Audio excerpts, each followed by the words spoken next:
Distinguished leaders, dear guests, ladies and gentlemen, good afternoon. Welcome to the 2024 Annual Conference of Financial Street Forum. My name is Wang Duanduan from CCTV4, and it's my great pleasure to be at this forum, and I expect you to have your inspiring takeaway from today's discussion. With the support of the organizer and the host, with the support of and endeavor of all of the attendants, the 2024 Annual Conference of Financial Street Forum will come to a conclusion. We welcome the guests and the speakers from around the country and the world to discuss opening cooperation in finance and share the prosperity and the benefit of economic development. Today we will take an outlook on finance's role in low carbon development and green development. This is where we discuss the future of green finance. We expect the in-depth discussion. Today's forum, there's a highlight.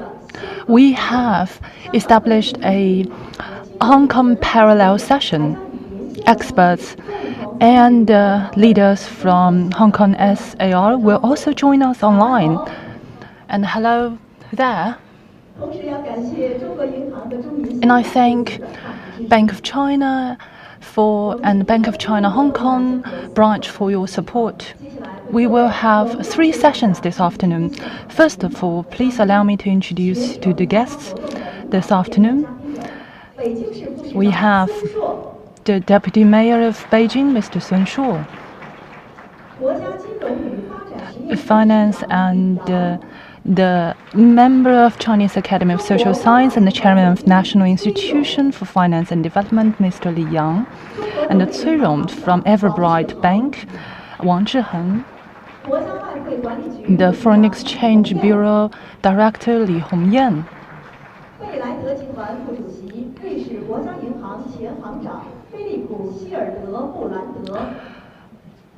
Mr. Philip Brandt from the Swiss National Bank,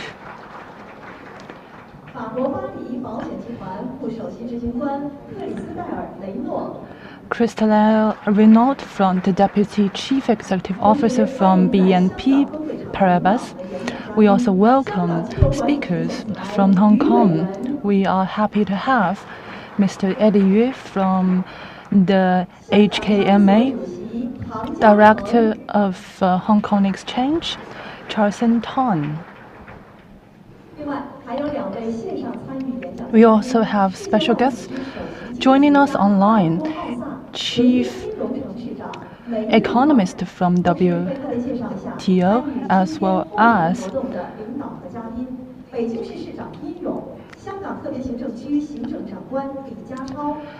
we are also honored to have Mr. John Casey Lee, Chief Executive of Hong Kong SAR, and Ying Yong, Mayor of Beijing Municipality, as well as Mr. Zhou Xiaochuan, former Governor of People's Bank of China and former Governor of Swiss National Bank, Mr. Philip Brandt, and Mr. Mark Carney, former Governor of Bank of England, as well as friends from media and experts from Research Institute. And let's give them a warm round of applause to welcome them. Now let's move on to the themed discussions session. We will have 7 speakers to share their views on zero carbon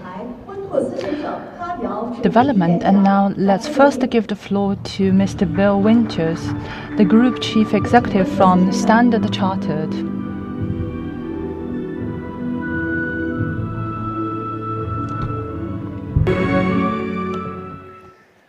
Well, good afternoon. It's a great pleasure for me to be here at the Financial Street Forum to talk about such a critically important topic at such a critically important time.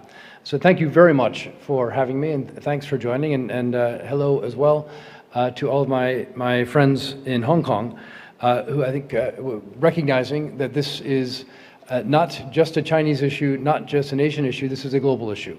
And if there's one thing that we must recognize at this point in our transition to a net zero economy, it's that if we don't do this cooperatively and collectively, we won't do this at all.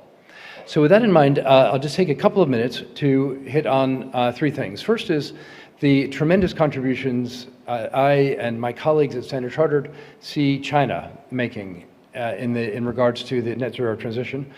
Second is to talk directly to the question of money. We have grand plans that are very expensive, and we know that we have to find ways to get this money into the right hands. And third is to talk about some of the underlying conditions that we can all work together to meet to make it easier to both achieve the objectives that have been set out by China and the rest of the world in the Paris agreements, regularly updated, but also for the delivery of that financing.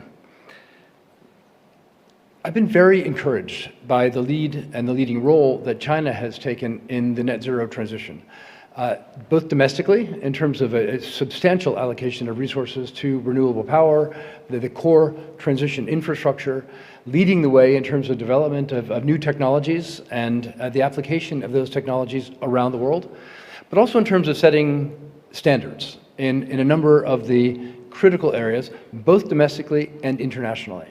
And of course, that's manifesting itself in many different forms. Within China, the renewal of the local compliance market for carbon credits, or the entire taxonomy around carbon accounting in China, is helping to lead the way in the rest of the world. And the fact that China is exporting both its technology but also its practices through the Belt and Road Forum and other initiatives that are combining standard setting with money, with funding, to export these best practices to key parts of the developing world who we know struggle to find a way to make the different pieces of the transition economy come together. Standard Chartered's overlap with the Belt and Road markets is very high. We operate across Asia, Africa, and the Middle East, and obviously the Belt and Road countries that have been specifically designated closely track that footprint. We know that those are the countries that will be most impacted by rising temperatures and rising sea levels. We also know that those are the countries, in many cases, that have the least access to finance to support their own transition. So China taking this very principled and leading role in developing technologies and exporting those technologies with associated financing is absolutely key. But China has also played a critical role in bringing the world together in terms of understanding and setting standards for this process.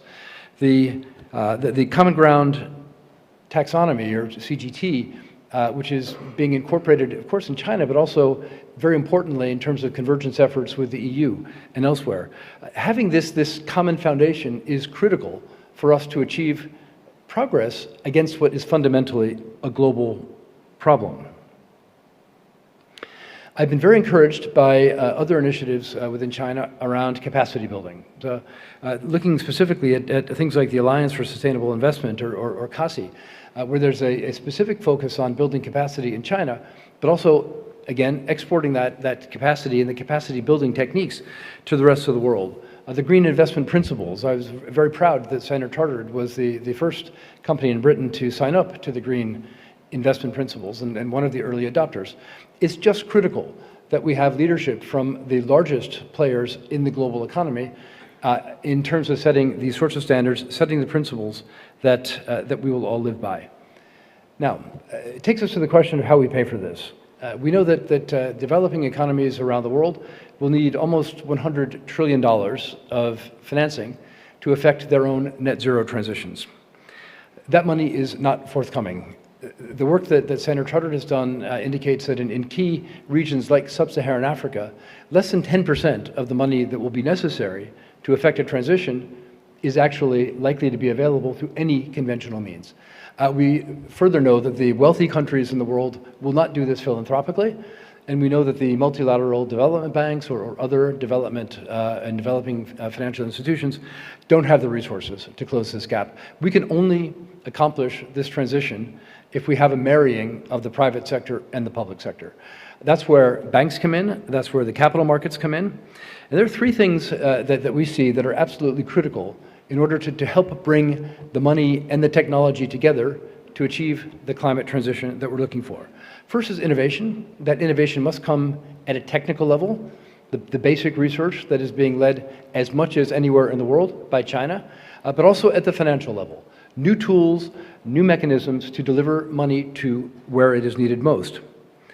Second is standards. Having a common set of standards, which will allow a number of things to happen. One is it will allow us all to manage our stakeholders, whether they're shareholders or governments or regulators or customers or our own employees, being able to say definitively, what I'm doing is good and what I'm doing is right, and is recognized as such because we all understand the standards.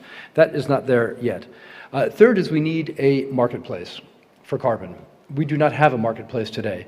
There's a marketplace in China, there's a marketplace in Europe, there's a marketplace in Chicago, there's a marketplace in the voluntary carbon market, and I can tell you when the price ranges from $2 per ton to $300 per ton, it's a clear indication that there is no market.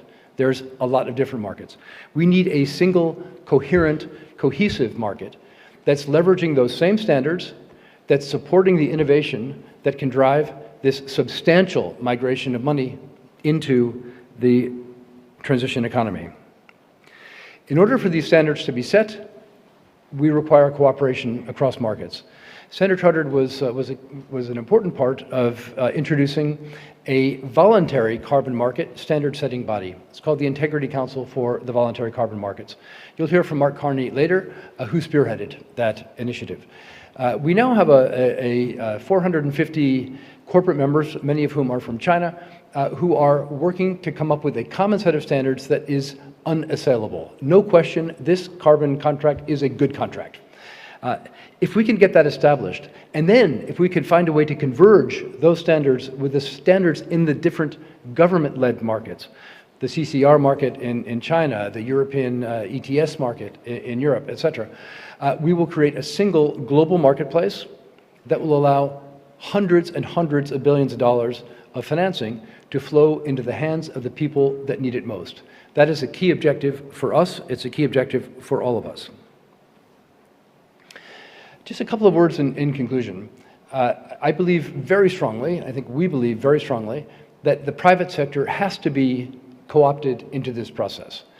For that to work, in addition to standards and consistent disclosure requirements and agreed taxonomy, which, as I mentioned, China has taken the lead, we need to make it easy for the private sector to participate, but we also need to make it compulsory for the private sector to participate. And that means the various stakeholders in society, again, whether that's government, regulators, or owners, requiring that private sector companies pull their own weight. If we do that, the innovative forces of the private sector will come together in a highly impactful way and will lead to these $100 trillion of financing being delivered to the right place at the right time. In the absence of that private sector cooperation, I'm afraid it will be very, very, very difficult, and I would dare I say impossible, for governments in the world to coordinate in a way that can accomplish this massive task that faces all of us, and as we all recognize, is existential for life as we know it. So I'm very encouraged. I'm delighted to be here talking about this in China, where such great leadership has been demonstrated, but also where so much more can be done, as we know. And thank you for having me.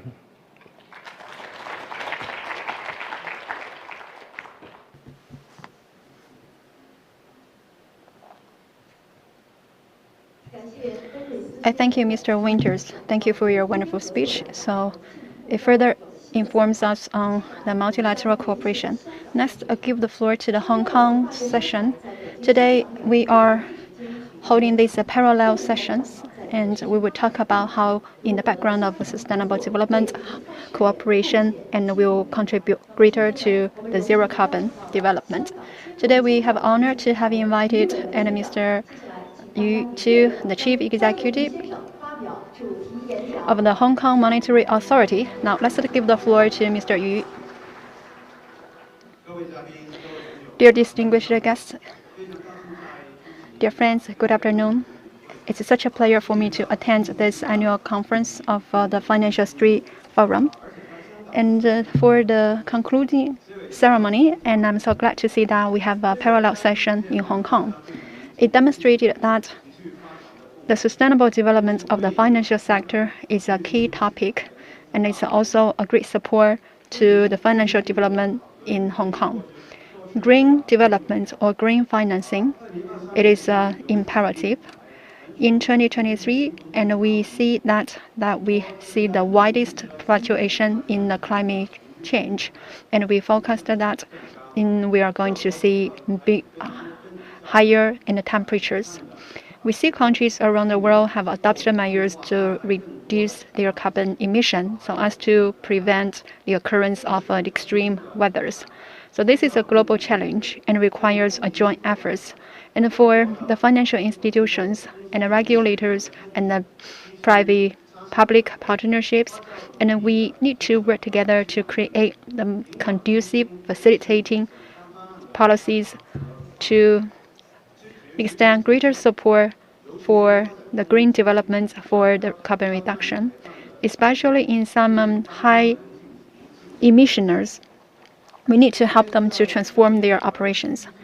In the global and regional regulators, and we should promote that response to climate change should be high on our agenda. The regulators should increase their exchange of ideas and comparing their notes so that more consensus can be reached. And for my agency, the HKMA, we have been working globally and regionally to promote this agenda because in Basel and the committee, and we have been actively promoting that at the regulation level, we require the businesses to disclose their green and sustainable development and performance. And we are, as part of the NGS, which is the Green Development Network of central banks. And we are also the joint chairman of its governance body. And this participation at the international level in this topic has enabled us to voice our concerns and to make our opinions and voice heard in the world. All these efforts and should be aimed at increasing the participation to green development. Here in Hong Kong, and we have conducted 2 rounds of climate risk stress tests in 2021 and 2024 respectively, and we have done that test.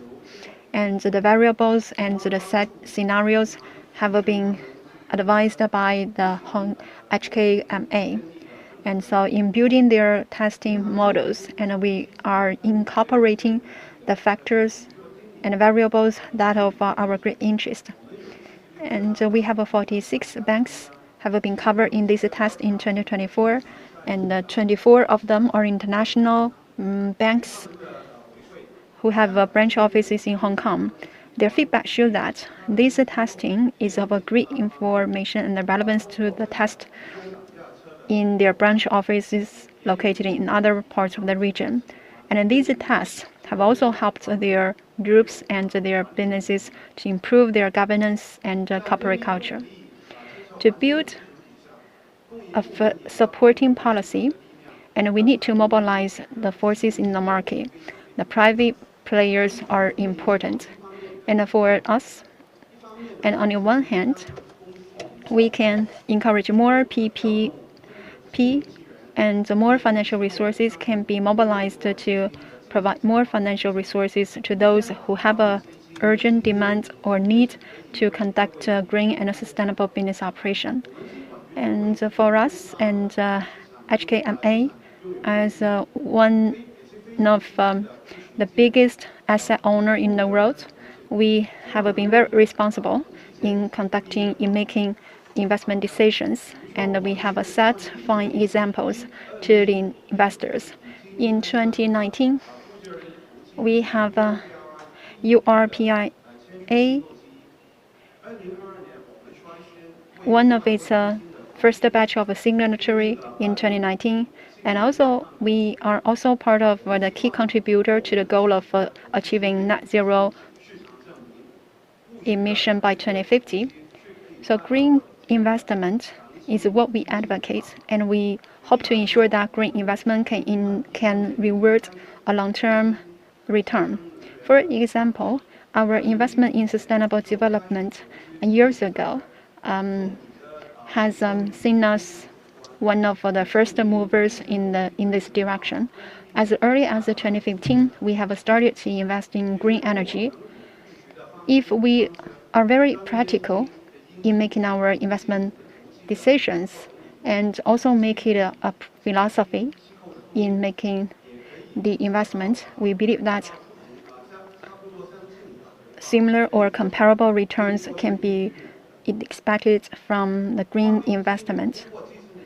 And also for us, for the financial sectors, and we should also better play a leading role in building a kind of a more inclusive and sustainable financial ecosystem. In terms of the foreign exchange, and we need to better orient their function, and for example, whether or not they should extend greater support to carbon reduction and the climate change related work agenda. And for us, HKMA, we have also advocated 2PE to be dedicated to the carbon reduction, and we hope we can mobilize more similar-minded investors to reduce and mitigate the climate change crisis.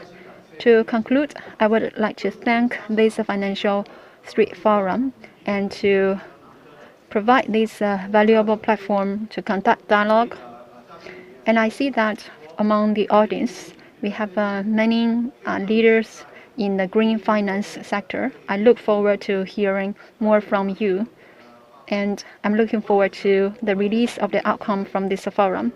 By taking the opportunity, I encourage you to be a key contributor to green finance to create a more inclusive financial ecosystem so that the global financial sector can be better oriented to respond to the climate change and the low carbon development, and will also bring us opportunities. Thank you.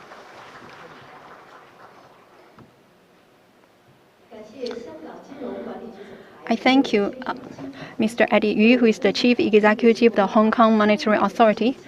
Thank you for the experience of Hong Kong. Next, I give floor to the next speaker, and Mr. Ralph Ossa, who is the Chief Economist of WTO. Now let's welcome him, who will address us online. Distinguished guests, ladies and gentlemen, thank you for the honor of addressing this important closing ceremony of the Financial Street Forum 2024. Though I regret not being able to join you in person, it is a privilege to contribute to this critical discussion on financial openness, economic stability, and the green transition. The theme of the forum, Trust and Confidence, work together to promote financial openness, cooperate for economic stability and development, is incredibly timely. We stand at a pivotal moment where trade, finance, and sustainability must align to shape the global economy's future. At the World Trade Organization, we see international trade as an essential driver of the green transition. However, to fully support climate objectives, trade must be complemented by international cooperation on climate policies and green finance. Today, I'll explore how trade, when aligned with these policies, can advance both sustainability and inclusive development. Let me begin by addressing a common misconception. Trade is not an obstacle to climate action. On the contrary, it plays a crucial role in the solution. While buy local initiatives often emphasize transport-related emissions, the real opportunity lies in how trade can reduce production emissions by enabling economies to specialize based on their environmental comparative advantage. When discussing the link between trade and climate change, the focus often falls on transport emissions. However, the majority of emissions come from production, not transport. This is where trade can make a transformative impact, by allowing economies to access greener production processes and reduce overall global emissions.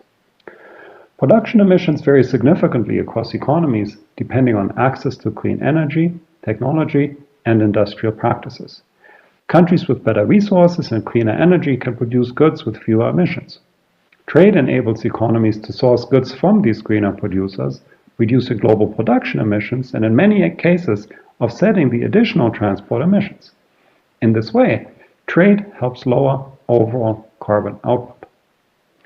Of course, we cannot source all goods from the greenest producers. So, how does this idea scale? The answer lies in the environmental gains from trade driven by environmental comparative advantage. Much like the principle that global incomes rise when economies specialize in industries where they have relatively high productivity, global emissions fall when economies specialize in industries where they produce relatively fewer emissions. This is what is meant by the environmental gains from trade. However, these gains don't happen automatically. They require supportive environmental policies. In a forthcoming research paper, we demonstrate this using a quantitative model of the global economy with a worldwide carbon tax. Our main finding is that more than 1/3 of the emissions reductions from the carbon tax are due to the environmental gains from trade. This shows that trade is not just compatible with climate action, it is a force multiplier for it. This brings me to a key policy point.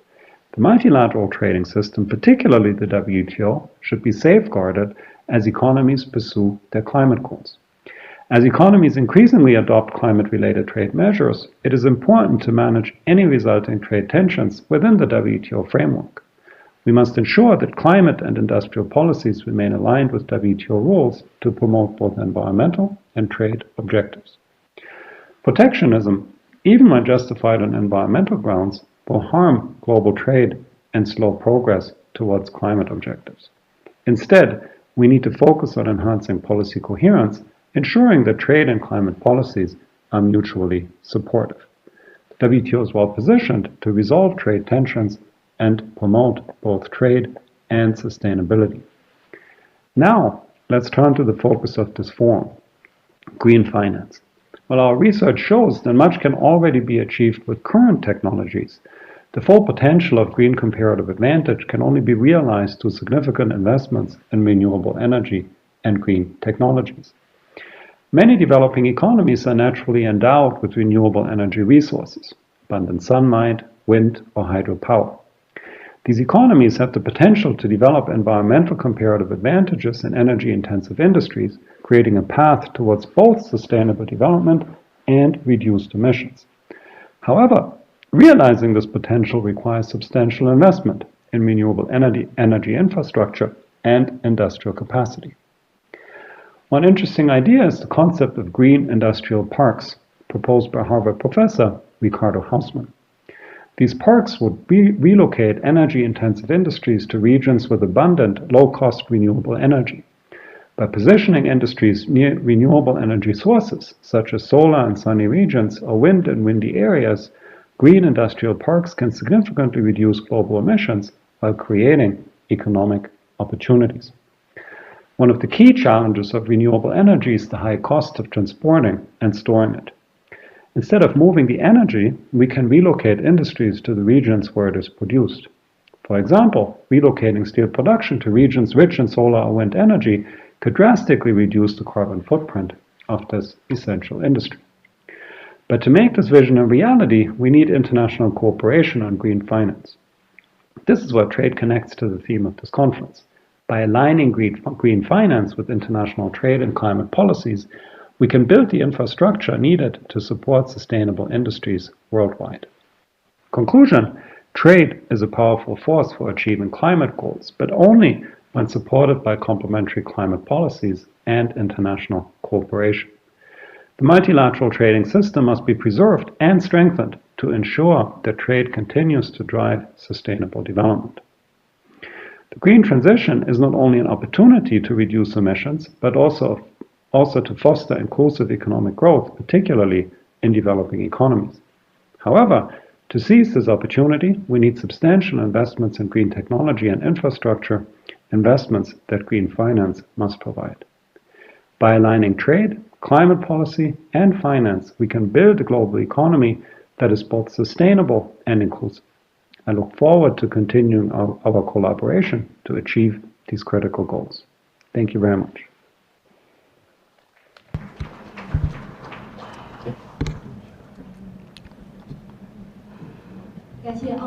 Thank you very much, Mr. Osa, for your sharing from international perspective.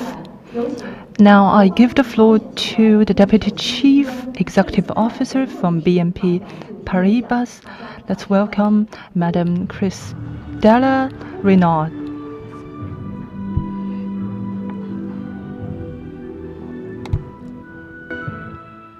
Distinguished guests, ladies and gentlemen, good afternoon. It is a great honor for me to be here today in the beautiful city of Beijing, amongst remarkable players of the international financial sphere. I speak before you today, both in the name of BNP Paribas, which I represent, and of BNP Paribas Cardif, the insurance company of the group. To begin, the theme of this year's Financial Street Forum and the topics that have been discussed over the last 2 days particularly resonate with what we believe deep down at BNP Paribas Group. As a leading bank and insurance group in the Eurozone, we have always put human collaboration and trust at the heart of what we do. Every day and all over 63 countries, we support individuals, associations, entrepreneurs, SMEs, large corporates and institutions by offering them financing, investment, savings and protection services. Together, we are the bank and the insurer for a changing world, at the service of the world we live in. We wish to have a true positive impact on the society, leveraging all our capacities to do so. This is our corporate purpose and a true commitment that is shared by the management, the board, our shareholders, and all our business lines. In a context of unprecedented environmental and social challenges, we wish to contribute to the development of a more sustainable world, while ensuring the economic stability and performance of our activities. Whilst we cannot reverse the tendencies alone, we can give impulses and work hand in hand with a large variety of players.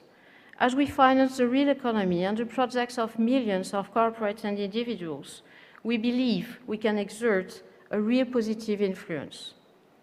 Sustainability and our environmental, societal responsibility have, for instance, been prioritized as one of the 3 pillars of our strategic plan. Our strategy, which started a decade ago, has a clear objective of a net zero carbon future, despite its implementation being complex due to many interconnections with various players at different maturities. So what exactly is behind our strategy? Achieving a net zero carbon future requires to support the energy transition and the decarbonization of the economy. As agreed by the parties at COP28, a transition away from fossil fuels and the tripling of renewable energy capacities by 2030 are necessary. We took strong stances. Firstly, by deciding to no longer provide any type of financing to the development of new oil and gas fields, placing us in a pioneering position among large international banking groups. And secondly, by aiming to reduce the share of fossil fuels in our credit exposure to energy sector, while increasing the share of low-carbon energies to 80% by 2028 and 90% by 2030. Within 20 years, the objective is therefore to reverse the fossil low-carbon energies ratio. From 2012 to 2023, the share of fossil fuels in our credit exposure to the energy sector has already drastically been reduced from around 90% to only 1/3. This sends a strong message to the market. Yet, energy is one part of the equation. The whole economy needs to be decarbonized. Collective action and the commitment of a plurality of players, including the financial sphere, is key. This is why we firmly believe in the power of joining forces with others to have a wider influence and impact on the market. BNP Paribas is a founding member of the Net Zero Banking Alliance, and BNP Paribas Cardiff has joined the Net Zero Asset Owner Alliance, participating in building collective standards and aligning investment portfolio on a net zero carbon trajectory by 2050. International initiatives like these alliances are true accelerators of climate change mitigation beyond state frontiers. They not only reaffirm our collective wish to contribute to building a better world, but contribute to elaborating a collective methodology and robust tools to define a strong carbon emission reduction roadmap. These continuous efforts, accompanied by a lot of dialogue, haven't been vain. Today, BNP Paribas is largely recognized as a committed player by external stakeholders, and our extra financial ratings are consistently above market average. What drives us is that we contribute to building the future of banking and insurance. Our successors will inherit a portfolio that will correspond to current demands and not the ones of the past centuries. Beyond having tangible and severe consequences on our ecosystems, climate issues have triggered market changes accompanied by increased expectations from clients and partners, as well as new opportunities in terms of business generated by the transition around the world. Transforming the economy is a collective responsibility, and we will take multilateral efforts. As a bank and an insurer, we are supporting this transition by leveraging on our expertise in terms of sustainable finance and our power of influence. And how exactly do we do it? I mentioned trust earlier as the essence of our relationships. We believe it is essential to engage with all those whose trust we have earned to support the transition and their growth on the long term. Our clients, partners, and us are interconnected, and the transition of the group is also, to a significant extent, their transition and their growth on the long term. Concretely, to accompany all financial choices, we have been developing and expanding a large range and volume of sustainable products, such as green bonds and loans or sustainability-linked loans. Our goal is to provide 350 billion euros of sustainable loans and bonds by 2025. We also participate in redirecting capital and savings toward more responsible investments that might have a real impact on the transition. For example, the BNP Paribas Climate Impact Infrastructure Debt Fund, categorized Article 9 according to the European SFDR regulation, helps finance climate change mitigation. It aims to raise up to 750,000 million euros from institutional investors to fund major European projects, including new sectors like batteries and hydrogen. We support clients and partners all over the world, meaning that we also actively support China's net zero objectives and the sustainable development of the Chinese real economy. Indeed, we, for instance, finance the energy transition and carbon reduction projects of large corporates and international MNCs on the territory. Likewise, we support our strategic Chinese partners in asset management, consumer finance, and leasing to satisfy the growing need of Chinese consumers and savers for more responsible solutions. Finally, we accompany clients and partners beyond decarbonization stricto sensu. We also make a priority of fostering energy efficiency, supporting energy efficiency home acquisitions and renovations, or contributing to developing low-carbon mobility, from supporting car acquisition to electric batteries coverage. Eventually, this is how, over a few years, we have progressively started with humility to address one of the issues of the century. However, true societal transformation requires a holistic change of scale. Contributing to a net zero carbon future takes collective hard work and trustful relationships, both at the international and subnational levels, by leveraging on economic frameworks thanks to a positive dialogue approach that should include all and benefit to all.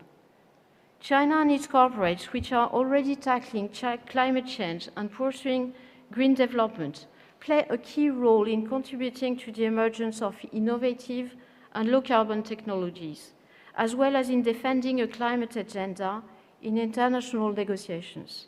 Over the years, China has, for example, become one of the largest green bonds issuers in the world and has launched its carbon emissions trading system, a massive initiative to encourage corporates to reduce their carbon footprints.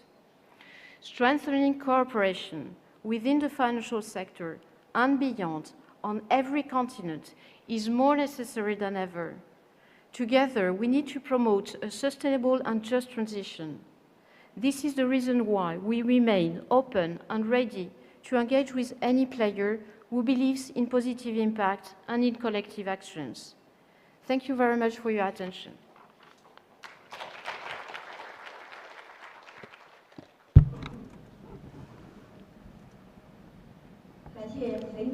Thank you very much, Madam Renaud, and I believe that you have already had a better understanding about the green pathways for green financing. Now let's connect it to the Hong Kong parallel session. Let's welcome Mr. Charlson Tong, the chairman of HKEX.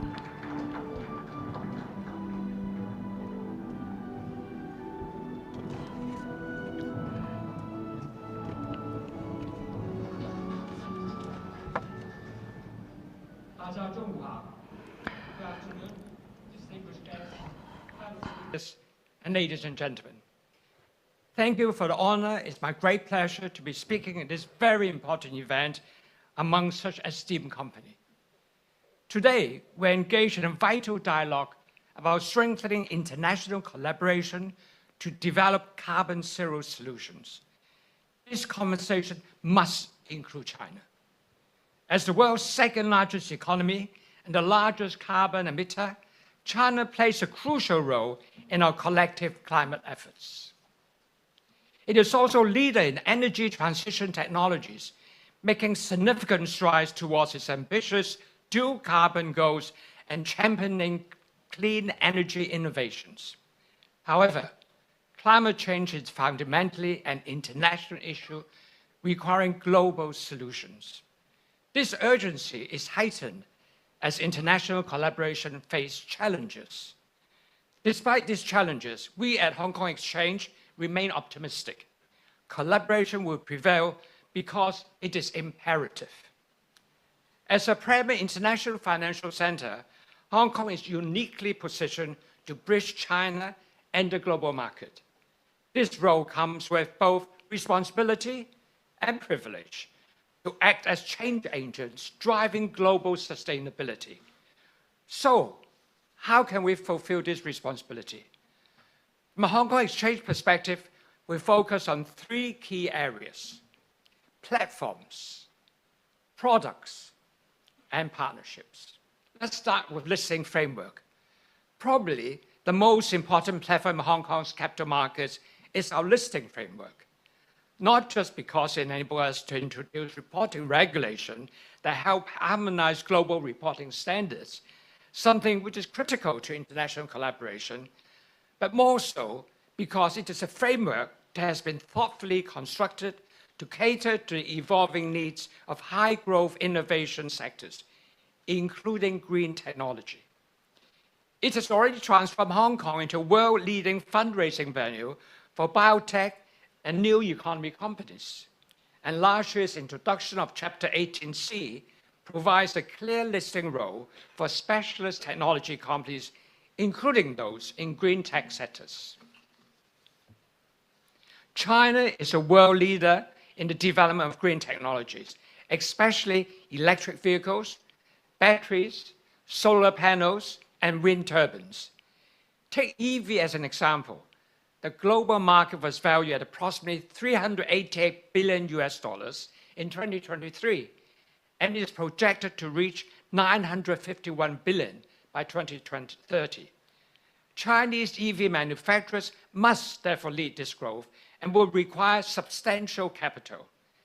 capital to fund production, sustain leadership, and drive continuous innovation. Global investors recognize that green technology represents the next great technological revolution and that China is spearheading this movement. Therefore, it is crucial for Hong Kong to continue to enhance our fundraising platforms, connecting China's green innovators with global investors, enabling them to transform visions into solutions, and providing investors with a stake in China's sustainability journey. In addition to our listing framework, our ownership of the London Metal Exchange serves as another vital platform for international collaboration. Green technologies relies heavily on metals, and the green metals and the metals industry is key to global decarbonization. As China aims to meet its sustainability commitments, its demand for metal will increase significantly. And the London Metal Exchange is the global center for metals trading. This year, we announced that we've commissioned a third-party feasibility study on the possibility of listing Hong Kong as an LME warehouse location. Hong Kong has the logistic infrastructure and trusted and familiar international frameworks to make it work. This would strengthen the connectivity between China and the international metals industry and contribute to the wider international collaboration on global sustainability. Through our products, from our listing framework to LME, our platforms provide opportunities for international players to participate in China's sustainability journey. On top of all this, Hong Kong's capital markets also provide products. As an IFC, Hong Kong offers the most comprehensive financial product ecosystem in Asia. And that includes a rapidly growing ecosystem of ESG and sustainable investment products that help to broaden and deepen international participation in China's sustainability journey. Products such as carbon credits and core climate, Hong Kong's first voluntary carbon market, green, social and sustainability bonds, sustainability-linked bonds, investment funds, green certificates of deposit, and more. Finally, partnership. While platforms and products are vital tools, international collaboration is ultimately about people and institutions connecting with each other and working together towards a common goal. And that brings to my final point, which is on partnerships. A few moments ago, I mentioned that we're living in a time when international collaboration faces more challenges. The global map of economic power is changing, and that's causing uncertainty. But it's also opening up opportunity as new hubs of capital emerge. New hubs of capital in, for example, the Middle East and Southeast Asia. New hubs of capital that are changing the profile of global investors. And at Hong Kong Exchange, we have been strengthening our partnerships with other exchanges in these regions. Among almost all these partnerships include commitments to explore collaboration opportunities in ESG and sustainable finance. This includes MOU with the Saudi Taldawar Group and the Indonesia Stock Exchange. At the same time, we've been strengthening partnerships with our counterparts in the mainland, signing MOUs with China Emissions Exchange Shenzhen and the China Beijing Green Exchange.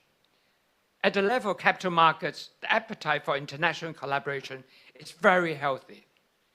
In closing, the platforms, products, and partnerships I've highlighted illustrate how Hong Kong's capital markets can foster optimal conditions for international collaboration.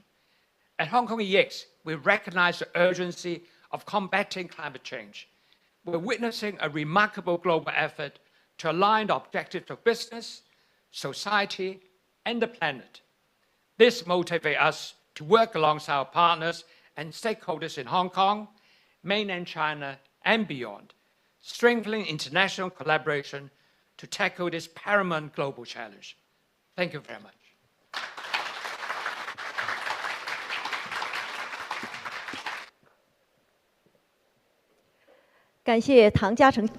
I thank you, Mr. Tang. Next, I give floor to the next speaker, and Mr. and Michael Mayron, and the Lord Mayor of the City of London, who will address us online. Nin hao. Good afternoon, everyone. I am Michael Mainelli, the 695th Lord Mayor of London, and I would like to thank the organizer and the Xi-Chong government for the opportunity to address you today and to discuss cooperation between China and the UK in sustainable finance. The City of London, as a global financial hub, has long been at the forefront of sustainable finance initiatives, from Rio through every single COP, from green bonds to sustainable infrastructure projects. Our commitment to building a green and resilient future is deeply embedded in the fabric of this city. In fact, our goal is for net zero 2027 for our state, that's 2 years away, and net zero 2040 for the entire City of London. London now ranks number 1 in the Global Green Finance Index, and the London Stock Exchange was the first exchange to launch a voluntary carbon market designation. Over £146 billion has been raised on the London Stock Exchange's sustainable bond market, while over 100 issuers with a combined market capitalization of more than £150 billion have received the Green Economy mark. London is home to 4 of the world's top 10 universities and 7 of the top 20, making it a global magnet for international talent and expertise. London is where some of the world's leading minds come together to find scientific solutions to global challenges. These factors have made London the Green Finance Centre, a one-stop shop where capital, expertise, and financial products converge to support green projects around the world. The UK is therefore at the forefront of developing and internationalizing green finance solutions that will help countries worldwide meet their climate commitments. London benefits hugely from its global connections, especially its cooperation over the years with China on sustainable finance, ranging from the creation of the Chinese emissions trading scheme 3 years ago to earlier ventures on green bonds and the use of insurance products. The UK-China Green Finance Task Force, a partnership between the City of London and the China Green Finance Committee, has helped to drive the agenda forward in both countries while sharing expertise and mutual support. I would like to particularly thank the co-chairs, Dr. Ma Jun and my dear colleague, Sir William Russell, as well as the Chinese and British companies who are on the task force. It is obviously essential that we continue to work together to seize the opportunities and tackle the challenges ahead, particularly on transition finance, where sectors such as chemicals, steel, aviation, and freight require huge financing to decarbonize their operations. As you know, COP29, taking place in Baku next month, is a key moment for leaders to make progress on climate commitments. The City of London Corporation looks forward to further strengthening our cooperation with China and other international partners to build a greener, more equitable, and prosperous future for all. I would like to congratulate the organizers on the success of the 2024 Beijing Financial Street Forum, and thank you once again for the honor of addressing you today. 谢谢，再见。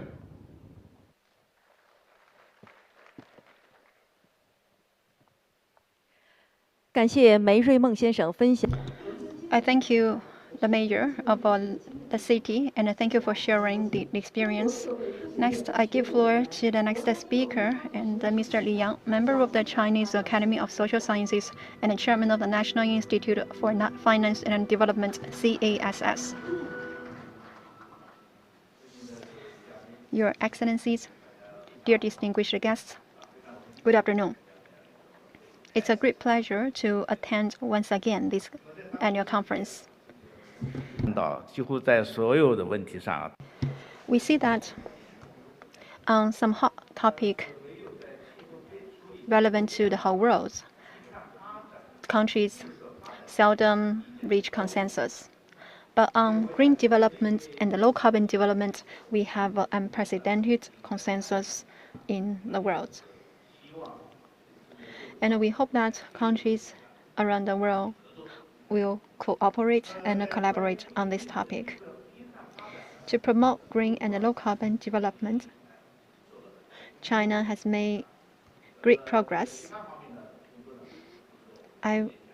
For example, in terms of financial support, there are three aspects which have shown the Chinese government support to green development. One is carbon reduction, and the second is a green loan.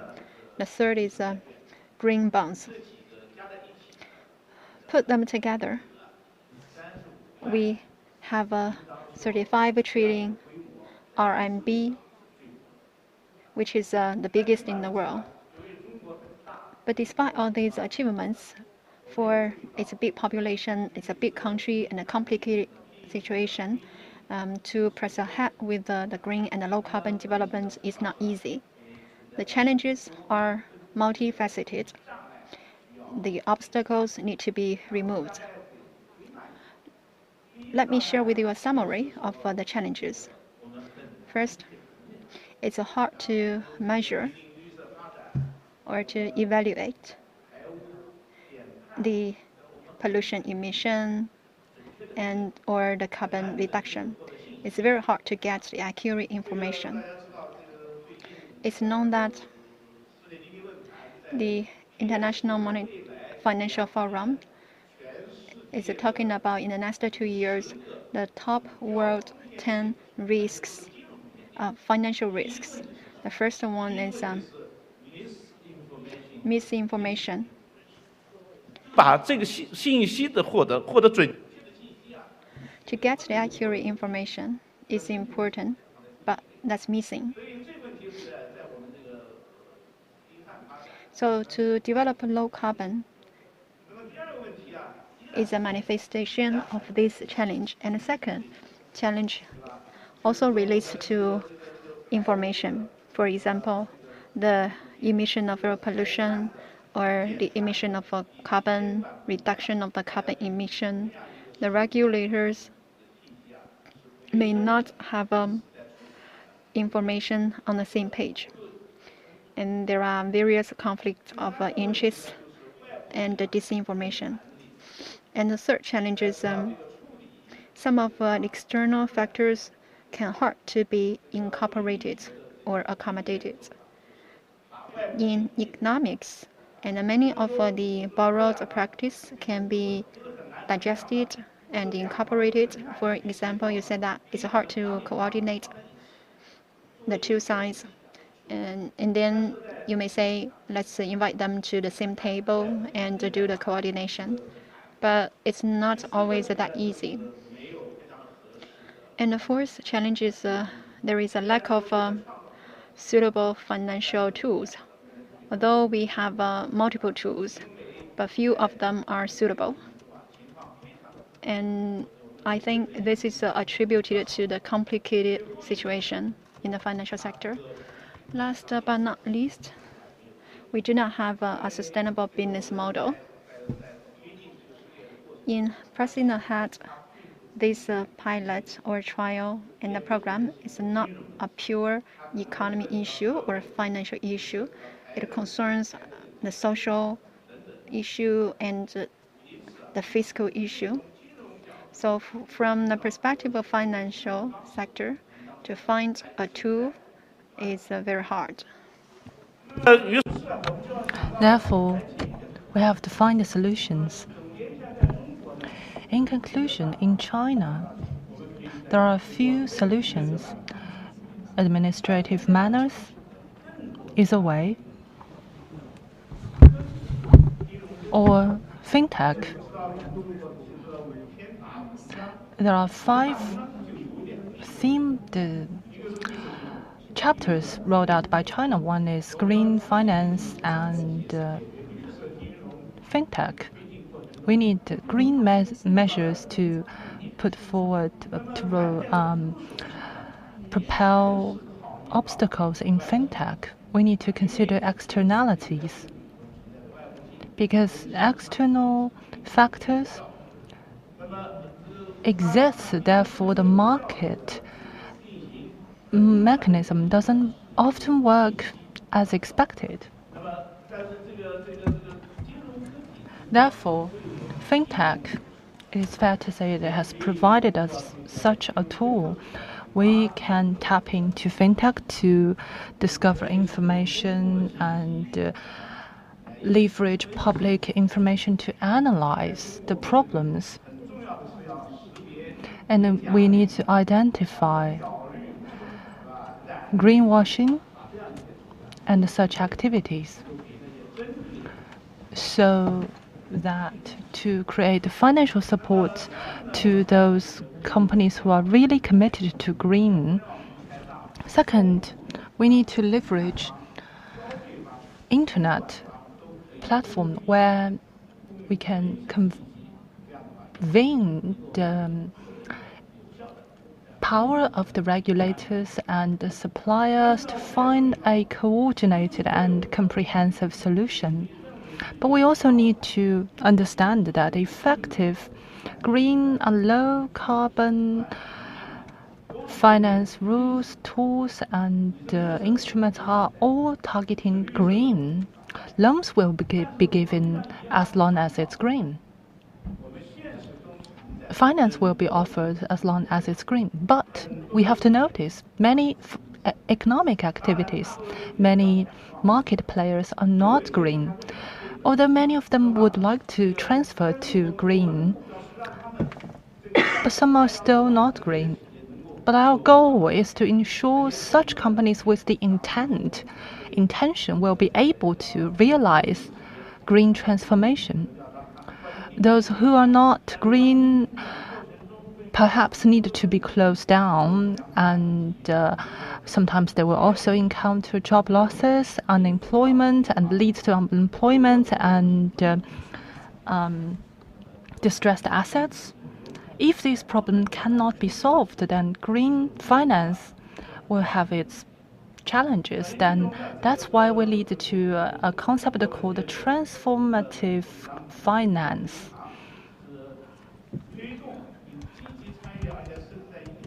I believe this is a process that's led and engaged with People's Bank of China. With their participation, we will be able to ensure that companies in the duration of transformation finance will receive certain level of financing. But of course, we have to consider tax benefit and financial and fiscal benefit, subsidies.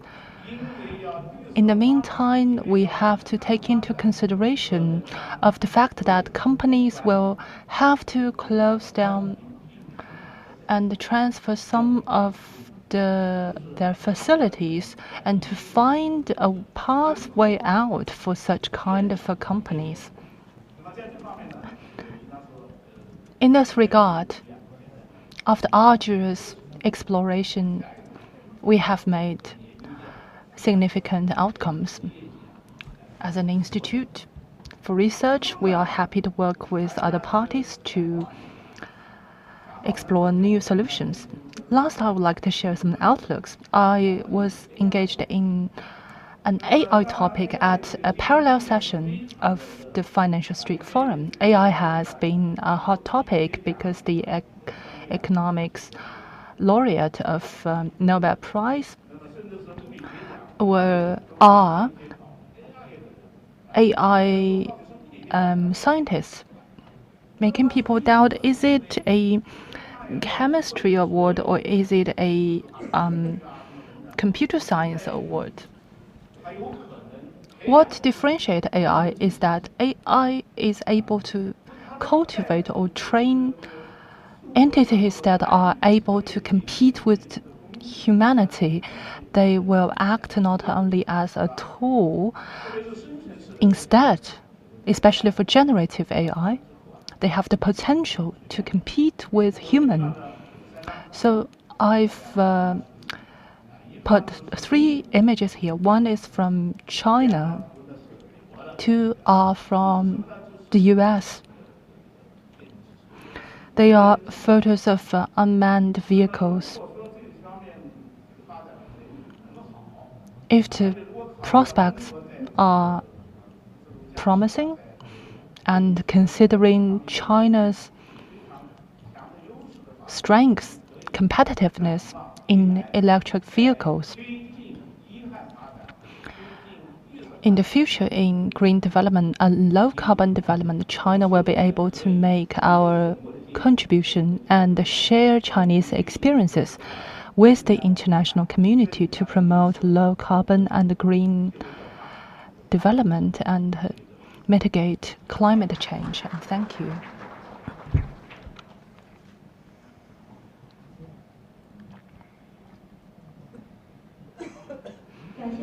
Thank you very much, Mr. Li.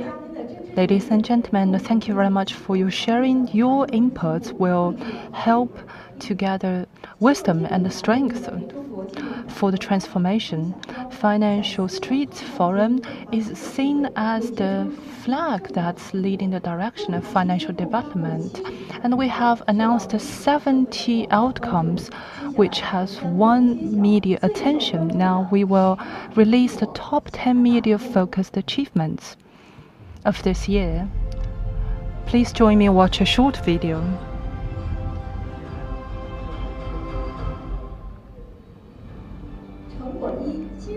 The first one is privacy algorithm platform.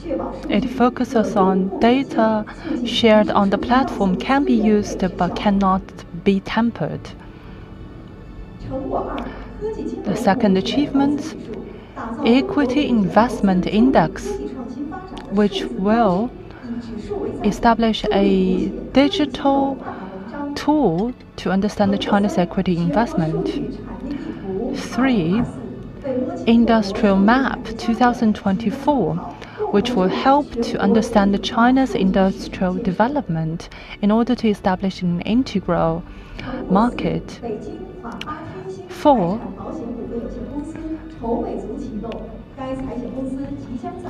the establishment planning of the BNP Paribas Beijing, which will involve parties from 5 countries.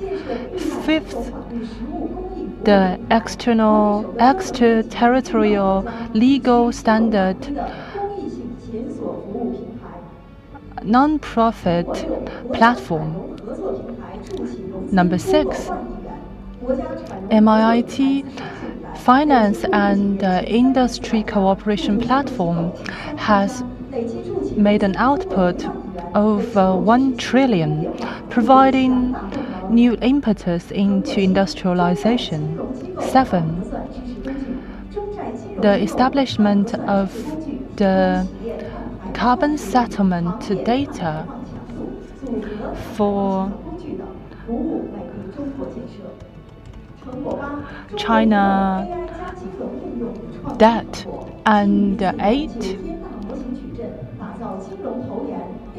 finance and digital payment, an AI-empowered AI payment system. 9, Baodexing Asset Management Company is in the formation of the company, which has just been approved. And that this will be the first wholly foreign-owned insurance company.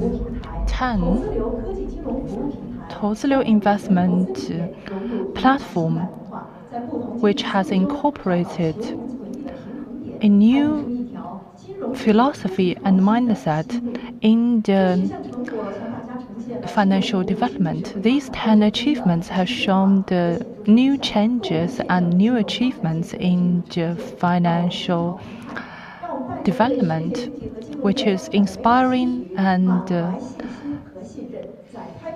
let's expect their contribution to the development. Now we'll take 15 minutes of tea break, and then we'll come back for a high-level discussion. We will have Mr. Zhou Xiaochuan, former governor of People's Bank of China, as well as former governor of Bank of England, and former governor of Swiss National Bank, Mr. Mark Carney, Mr. Philip Hildebrand, to join us in the discussion, and which will be moderated by Yang Yanqing, the Chief Strategy Officer from Shanghai Academy of AI of Fudan University.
然后呢，那个只有领导用台子，然后呢，所有灯只能常亮的，然后没法做到领导上来之前的行，那我知道了。1个半小时够了。啊，好嘞，好，谢谢。哎，好，再见。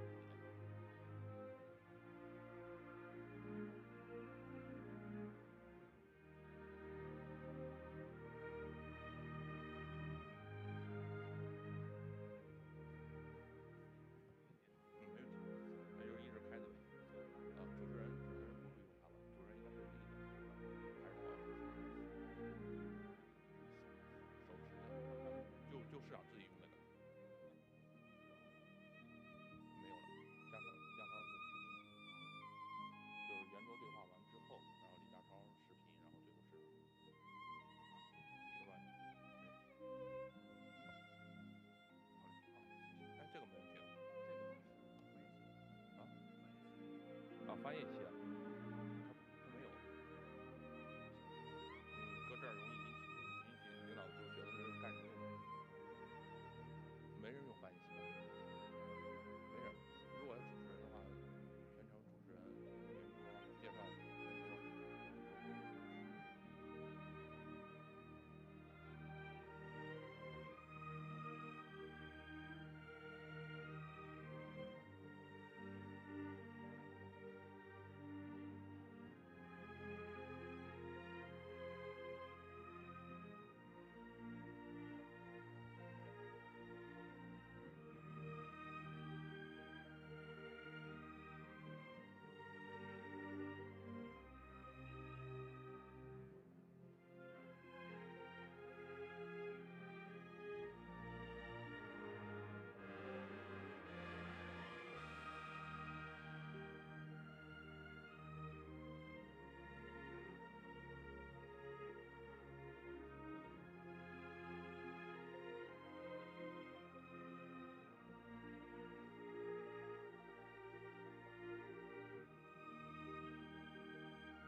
欢迎各位领导和贵宾入场。Let's warmly welcome the leaders and guests.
有请主持人上。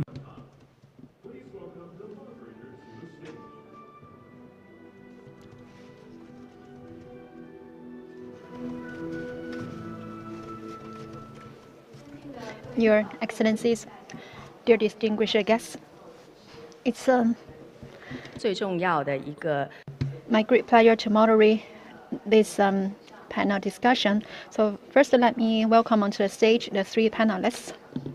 Let's warmly welcome them.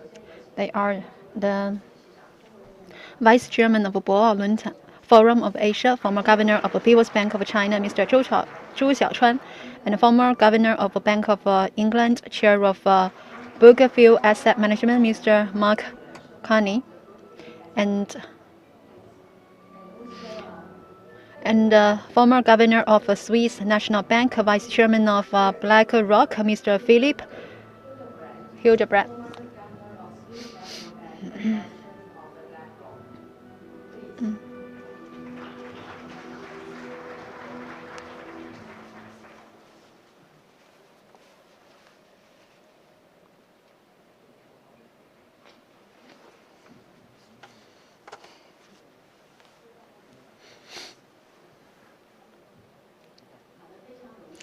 It's such a pleasure to meet you again and moderate this panel.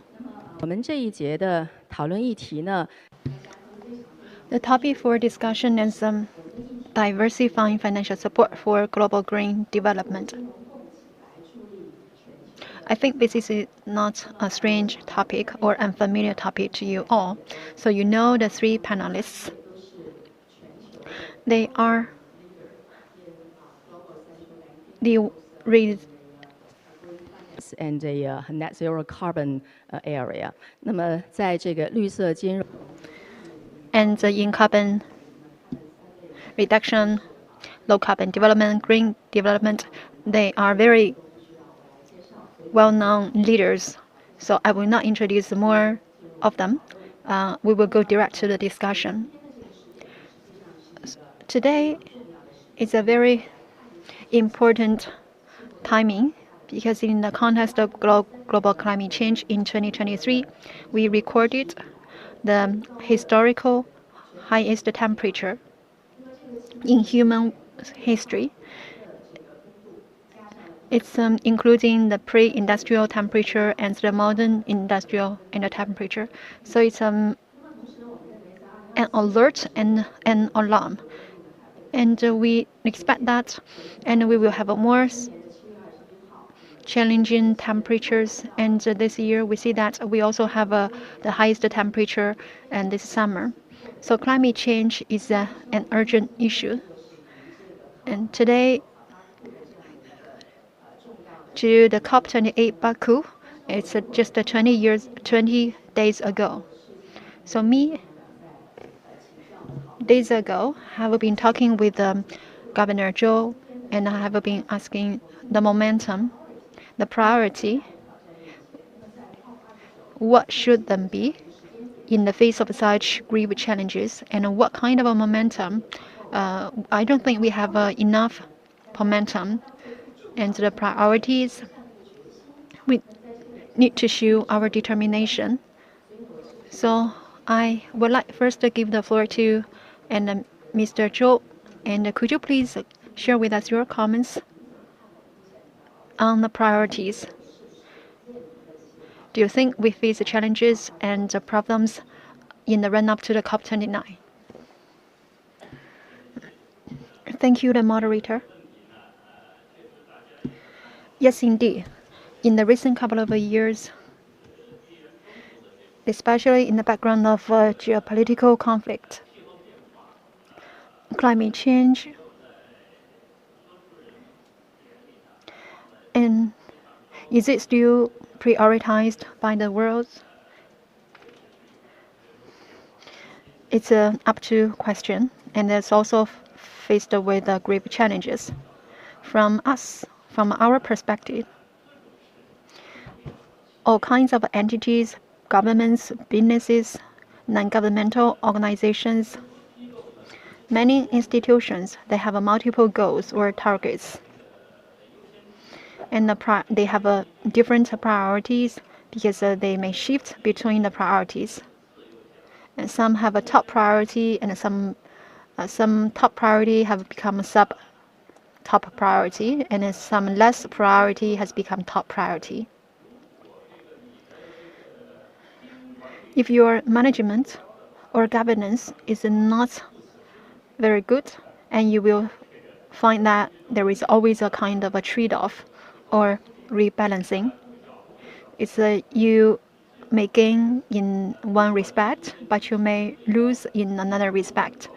But a really good, skilled governance means that no matter it's a top priority or less top priority, you should always accommodate them.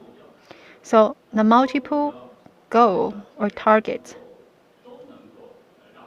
should be given thought to, and the goals should be achieved to some extent, to say the least. And also you need to be good at coordination, because for the different priorities, you may have a weighted and factoring in, or you have some price mechanism to allocate the different amount of resources to the different goals or the different targets. So you cannot say that we have achieved a carbon reduction and then we never mind about carbon dioxide reduction. If the carbon market and the carbon price can play a better role, no matter climate change is our top priority or not. And for the different entities, it may be the top priority, but for many other priorities, many other entities, it's a less top priority. But if you use the pricing mechanism very well, and we believe we can achieve the multiple targets meeting from the Paris Agreement to the COP27, COP28, and then this year COP29. I think we need to note that in this context, we need to better explore how the carbon pricing, the role of carbon pricing be better played. And in another word, to better play the role of a carbon market. In China, since last year, the government has decided to develop the Shanghai carbon market, CCER, and the voluntary carbon market. But I don't think we have done enough. We can aim higher. And we need to fully appreciate that a good pricing mechanism can coordinate the multiple priorities. And Mark and Philip, they are also the experts. And they have also made great contributions and also share with us many of their wisdoms, and I support them. Thank you, Governor Zhou. Governor Zhou touched upon the momentum and also the solution, like kind of a multi-target function. And also a price will be a very good mechanism to achieving that target. But also back to our first question, what is your assessment and what is your understanding of our toolbox, and also how could we achieve our target, and how could we bring our priority back to the right track, please? Okay. Well, first off, let me just thank the organizers of this exceptional event, and it's an honor to be back with Governor Zhou for this important discussion. I'll try to be quick because there's a lot to discuss. Two things are true at the same time. There's been tremendous progress in building sustainable finance, but it's still not moving fast enough.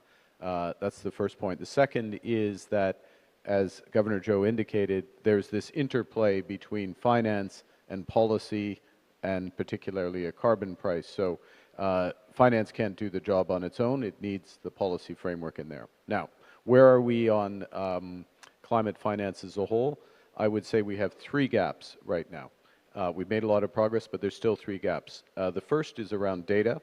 That starts with climate disclosure.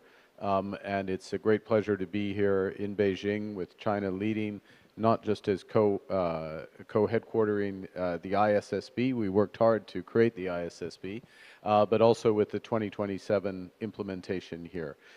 We are in a position globally where more than 50% of global GDP, more than 50% of global emissions will be covered by mandatory climate disclosure standards based on the ISSB. The gap is we need to then get it to a higher level, including the United States and other jurisdictions in the emerging world. That's the first aspect of the data gap. The second aspect is everyone has a right to that data, freely available, open source, around the world, and we will have, the world will have at this time next year, an open source data platform that has more than 10,000 companies, the largest companies around the world, including financial institutions, all of their data available to every individual. So those are the two elements of the data gap. The second element, the second gap, is around action. One thing I learned from Governor Zhou, Tim Geithner, Governor Hildebrand during the financial crisis was when you're in a crisis, plan beats no plan. We're in a climate crisis. You need a transition plan at the national level, and you need it as a financial institution and as a company. We're in a position now with the transformation plans here in China that are being put in place, but also where, including BlackRock, Brookfield, and others, 500 of the top 700 financial institutions in the world, so this is over $100 trillion of assets, as of the end of this year will have climate transition plans that help them put money to work. But we need all institutions to move there. Third point, and I'm just going to list the issues and not explain them, or not explain the solutions, we may come back. Of course, this is all about investment. There's been a sharp increase in investment, but we have some clear gaps with respect to investment globally. First is around the so-called hard-to-abate or heavy-emitting sectors, from steel, aluminum, straight through to heavy-duty transport. There's about an $800 billion a year gap in investment that's required. We know what needs to be done, but more needs to be done to accomplish it. Secondly, there is a gap for the emerging and developing world other than China. And it's a gap that reaches about $1 trillion a year. There's a multifaceted, and this is my last point, set of solutions around that, including reform of the international multilateral development banks and others, and as Governor Zhou alluded to, having a properly functioning carbon market. And I'll stop there. Thank you. Thank you, Mark, very much for mentioning and the focus on the data and also on the action. And in terms of action, we should focus on the transition fund, and also we need a lot of money. The money is not enough. I think it's the biggest gap. So, Philip, what is your assessment? Yeah, Sure. please. Thank you very much. And again, thank you for being here. I can't think of a better topic than the transition to bring China and the rest of the world together in a cooperative stance and address many of the tensions and issues that we face in the global economy. As Governor Zhou has said, you know, the transition is not the only real force that's reshaping the global economy. We also have geopolitical tensions, we have aging, demographic challenges, and we have very rapid evolution of technology. And all these things are interacting in a sense to determine the pace of the transition. The challenge is considerable, as Mark has said. Our research suggests we're going to have to 我们必须要每年投资4.5万亿投资到能源领域，包括天然气、石油、可再生。That's per year, right? In the years to come, in order to get us to where we need to get to by 2050 or 2060. That's about double what we're investing today. Now, what's going to determine the pace of how we get to a decarbonized world, of course, are essentially three things. One is the cost of capital and the cost of production.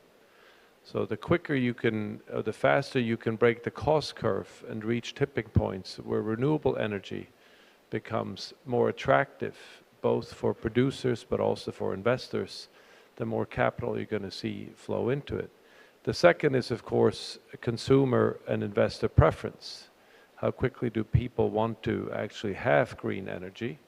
I think we see this play out particularly in the electric vehicle space. And then the third one, which in many ways I think is key, is government policy.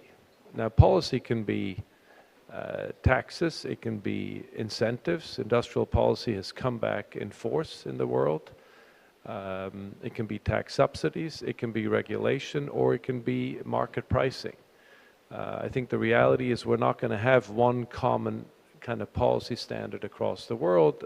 The US, I think, be very unlikely to have a carbon tax, so you can hope that other things will come in on the regulatory side, perhaps.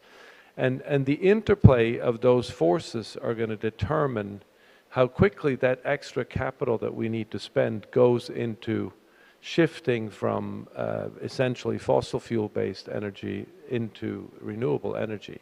So it's a very complex interplay, and I think this is where I come back to my opening comment. You know, it is essential that we have global cooperation on the regulatory side. It is essential that we overcome the tremendous tension that is in the system, as the governor has mentioned at the beginning, in terms of geopolitics, in order to address this, so that we can get the policy set up, at least broadly speaking, consistent across the world, which will allow capital markets to then respond and accelerate the shift, this $2.5 trillion extra money that has to go into the energy system per year as quickly as possible into the renewable space, driven by policy and preferences of both consumers and producers. Thank you, Governor Hildenbrand, for elaborating very nicely on our pace to the net zero, and also the three pillars, the cost of the capital and consumer action, also the policy. I think that leads to the fundamental mechanism to achieve this target from the market. And also, Governor mentioned the carbon market, also the price. So I would like to move on to next round of discussion on the fundamental mechanism. 我们第二轮呢是想在第一轮的讨论之上呢再来讨。So on the top of the first round, I'd like to discuss how we reach our goal. As the two governors mentioned that with a good transformation, so the capital can be channeled to where we want it to go.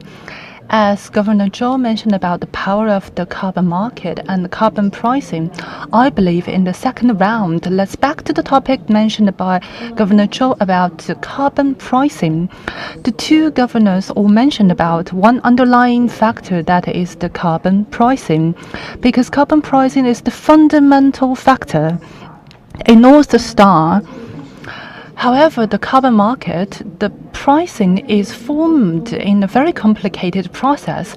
In the duration, we see a lot of debates and different opinions, such as inflation, possible inflation, and income distribution, and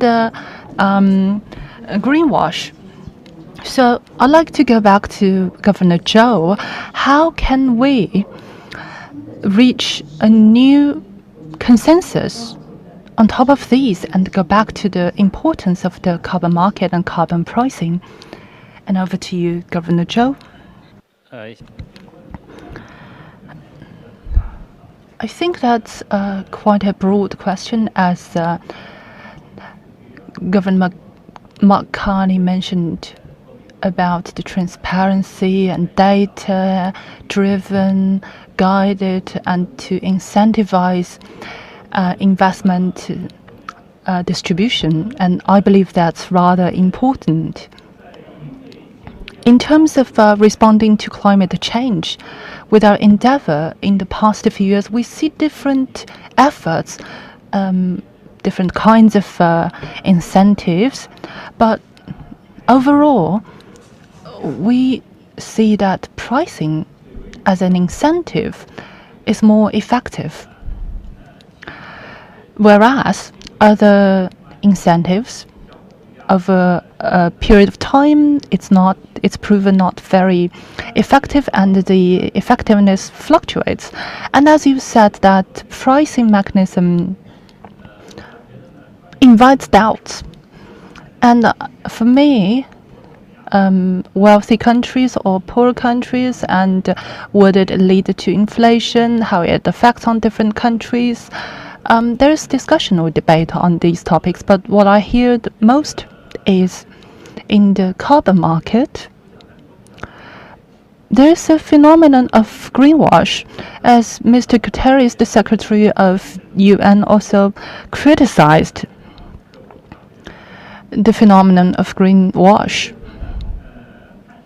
And in terms of carbon market and carbon pricing, we see it's where it doesn't really work. So I would like to stress on a few points. First is, if anyone is greenwashing, sometimes, most of the time, it's not about carbon credit or financial instrument. They are actually faking in the mechanism or the quality of their product when their product is not actually decarbonizing. So we need to go to the root of the cause, to dive into the measurement of the actual decarbonization quality of these products. Second is, there will be fluctuation in the carbon market.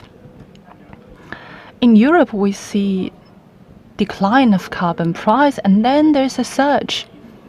I think one of the reasons is the carbon market covers a limited range, hasn't actually extended into a large area of industries. And the reduction coverage wasn't extensive as today.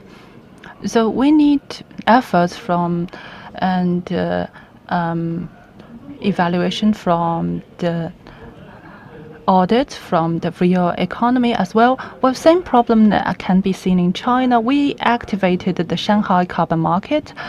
The quota were given for free, and the coverage isn't wide enough, so the amount that actually is traded on the market is limited.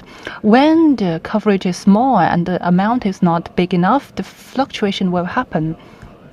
So that's one thing we should be aware of. Third is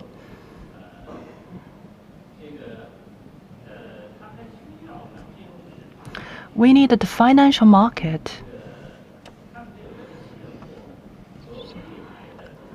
to align the carbon quota to future prices, because there is uncertainty lies in the future. when reducing carbon dioxide, and if our efforts in these cause is not enough, we will see rising price in carbon because the pressure will be stronger, and the pressure on zero net emission is bigger. However, it's possible that sometimes in the future, the technology matures, such as the nuclear technology improves, then we will also see decline of carbon price. So for such uncertainty, we need the future combined with current product in the market. From the financial market terms, investment means you need to make a projection on the future price to make an incentive decision on investment. Therefore, the building of carbon market takes time. So what we can see is ETS in Europe.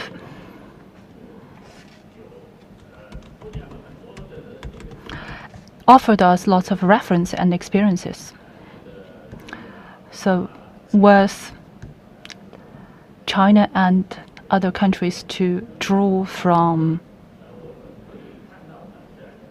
So what we can see is there is doubts casted over carbon market and carbon pricing. But we have to understand, is it because the market mechanism isn't working or the pricing mechanism isn't working? Or is it because the market is still in the formation and we need to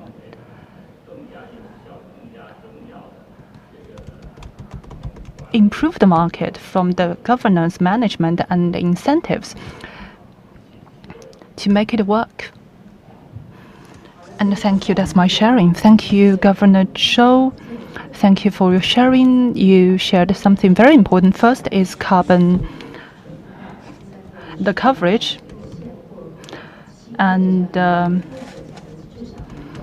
third is about the coordination about the cash market and the spot market and the futures market, as well as carbon accounting. Connie, and actually, you and the governor are among the first global leaders to raise the possibility of the global carbon market, or at least an interconnected global carbon market. And also, what is your sense on the carbon market, national and global, and also the mechanism behind this global interconnected carbon market, please? Okay.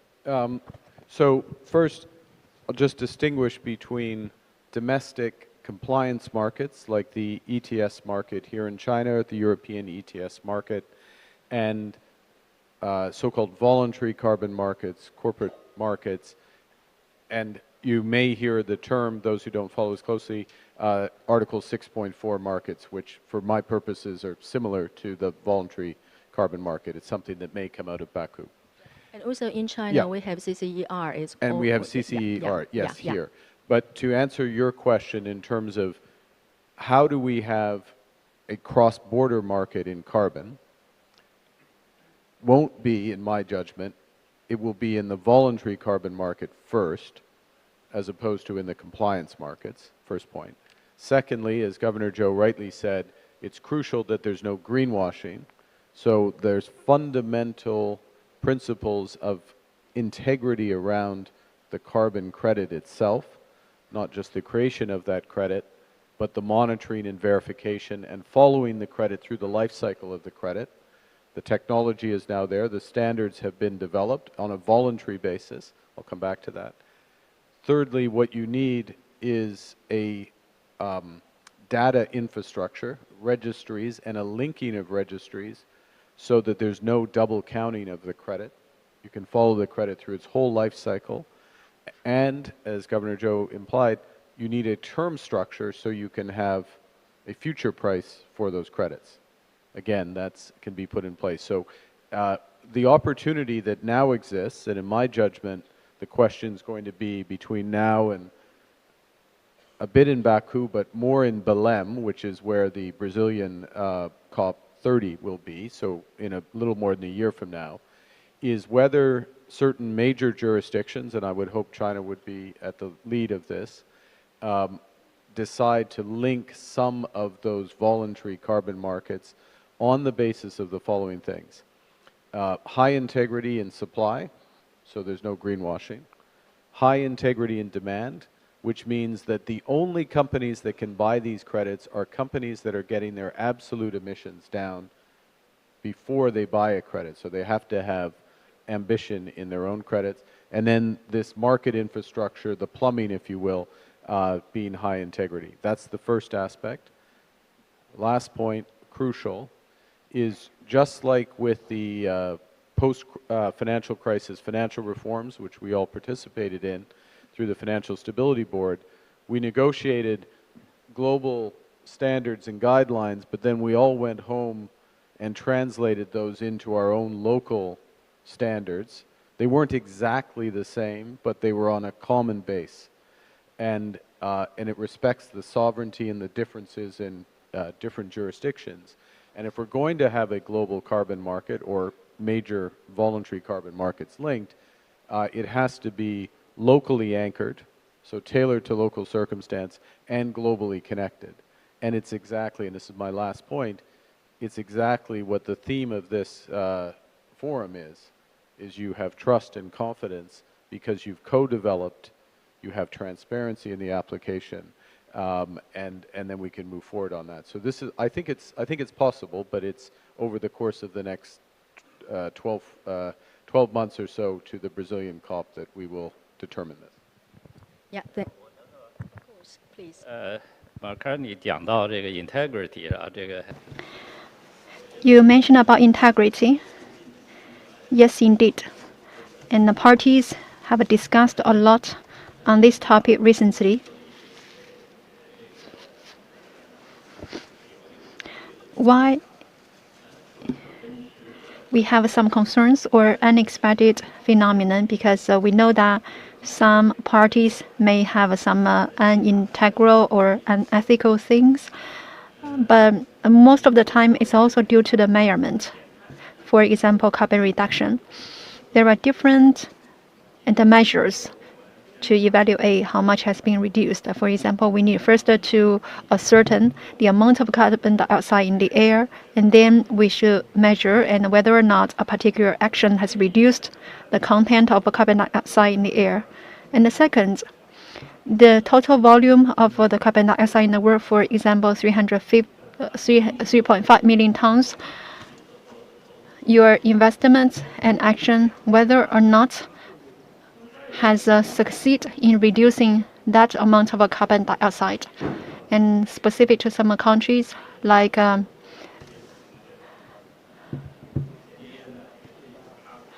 Mark has mentioned, different countries may have different standards. They are not ideally aligned. For example, in China, we have we have this annual carbon reduction goal. If you are talking about this concept, you first need to specify what's your goal of reducing the carbon dioxide.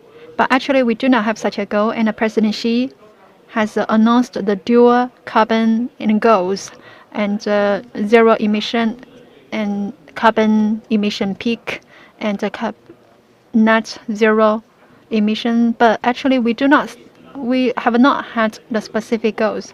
So there is a gray area or ambiguous area. So we see that some big gas and petroleum or big emitters in the Western world, they may come to some developing countries to buy some lower priced carbon dioxide quota. So we have different measurement standards. Many of the developing countries, probably up to this day, like NDC or national sovereign voluntary contribution amount, as well as their plan, whether or not it has been implemented to meet the annual goals, is still questionable, and there is a lot to be done in this respect. This actually make some of the actions or some of the moves not very integral. But I think that as long as we aim at the same goal, we will make efforts in the same direction, and we can and achieve a greater success. Thank you. There are two questions, as Governor Zhou has mentioned. First, the carbon goal. What is the goal? What is the figure? What is the digit? So in academia, there are discussions on the carbon goal, and but there is never official identification of this goal. So we will look forward to see whether or not we can have a specific figure for year 2024. And the Governor Zhou also mentioned that carbon pricing may be different in less developed countries and developed countries. So there may be some businesses who do an arbitrage and moves. Mark has shared with us very nicely. Let's read it. And also the global connected carbon markets, and he talked about the standard and the data infrastructure, and also a term structure, and also very important other issues. And I think all these issues are interconnected. Now I would like to move on to Governor Philip Hildebrand, and what is your understanding of the fundamental mechanism of the achieving our target, and also carbon market, or you have other preference, please? Well, look, I think the most challenging problem we're going to have, and it's the most important one, is how do we get progress in the emerging world? Mark started by saying there's been tremendous progress. China, I think, is perhaps the most impressive example at scale. The question is, how do we replicate this in the emerging markets world? If you look at primary energy consumption over the last 20 years, in the OECD, it has basically been flat. Japan has actually reduced primary energy consumption by 30%. Europe, I think, something like 10–15%. China has quadrupled it. India has tripled it. So you get a very different picture as soon as you start to look at the emerging world. Now, when we think about Africa today as perhaps the most potent example, you know, how do we get development? How do we get growth the way China has had growth in the last 20 years? How do we accept and endorse the fact that their energy consumption needs to go up dramatically, just the way it has happened in China in the last 20 years, or the way it's happening in India as we speak? And at the same time, make sure that it doesn't all happen in fossil fuel driven primary energy consumption, which then leads to emissions that will throw us off target. I think that, to me, is the principal challenge. I'm not sure it'd be an interesting question perhaps to pick up, you know, is the carbon market discussion really going to be relevant in the kind of necessary time frame for the developing world, or do we need other mechanisms? And I think the problem I want to make you aware of is that if you look at capital markets, which are going to have to fund these trillions of investments that I talked about at the very beginning, if I look at our client base, 70% of our assets roughly are basically pension funds, pension assets, right? For Mark, for his firm, a lot of the assets are also pension assets. Those assets have to have a kind of risk-return profile that is commensurate with the function of serving these future pensioners. So that means your risk appetite is limited. And I think that the principal question we're going to have to face in the sort of second phase, let's say, of this journey to net zero is how do we find risk mitigating mechanisms that allow us to bring risk for investing in the emerging world to somewhere, let's say, near OECD levels of risk, so that we can mobilize private capital at scale to fund the transition. And I think that, to me, is in a way the existential problem. It's not just, by the way, it's not just a sort of mathematical problem in order how to get to net zero by 2050. It's also a moral question. Because if the price of reaching net zero is to basically prevent a big part of the world from developing the way China has developed, the way we have developed in the West, you know, over many decades, then clearly that it cannot be the answer. And it will not be the answer. They will use coal or whatever they can get in order to grow. So, and I think morally you can completely understand why that is so. So I think that to me is the principal question. Now there's some interesting ideas. Mark is very much at the forefront of this. How can we reform the Bretton Woods institutions to think about taking risk differently? How can we mitigate private sector risk? We have launched a fund which is very small for the time being, but we'd like to scale it up, that uses risk mitigating tranches from public money, taxpayers' money basically, from wealthy countries, in order to bring the risk down to a level where we can then mobilize private capital that can go to Africa, that can go to the developing world. That to me is in a way the principal question we'll have to face. If efficient markets, market pricing is going to be very important in this journey, but I think we need some really innovative thinking about how do we structure finance by using public and private schemes in order to bring risk down. Otherwise, we're just not going to mobilize the capital at scale to fund the transition where it will be most needed, and that is in the developing world. Thank you, Philip. Very smart illustration. We don't want to transform our panel here into COP29 or COP30 kind of negotiation. So I would like to touch on your point on the emerging market emission and other kind of things. But I would like, I like your comment on the risk mitigation mechanism for the future. I think it's so important. And let me ask a follow-up question. If a market and carbon price is not essential there, how could we achieve this risk mitigation mechanism in your view, please? Please, Mark wants to answer a question in your boot. I'll mention a couple of things and then Philip supplement, and let me observe as well that Governor Joe has laid out this issue in some of the G20 work that he's done recently. So there's several mechanisms. One is to provide guarantees around certain aspects of sovereign risk, including potentially tail risks around FX. The work we've done, and Larry Fink from BlackRock's been involved with this, myself, a few others with the World Bank, has been to simplify and triple the size of their guarantee mechanisms.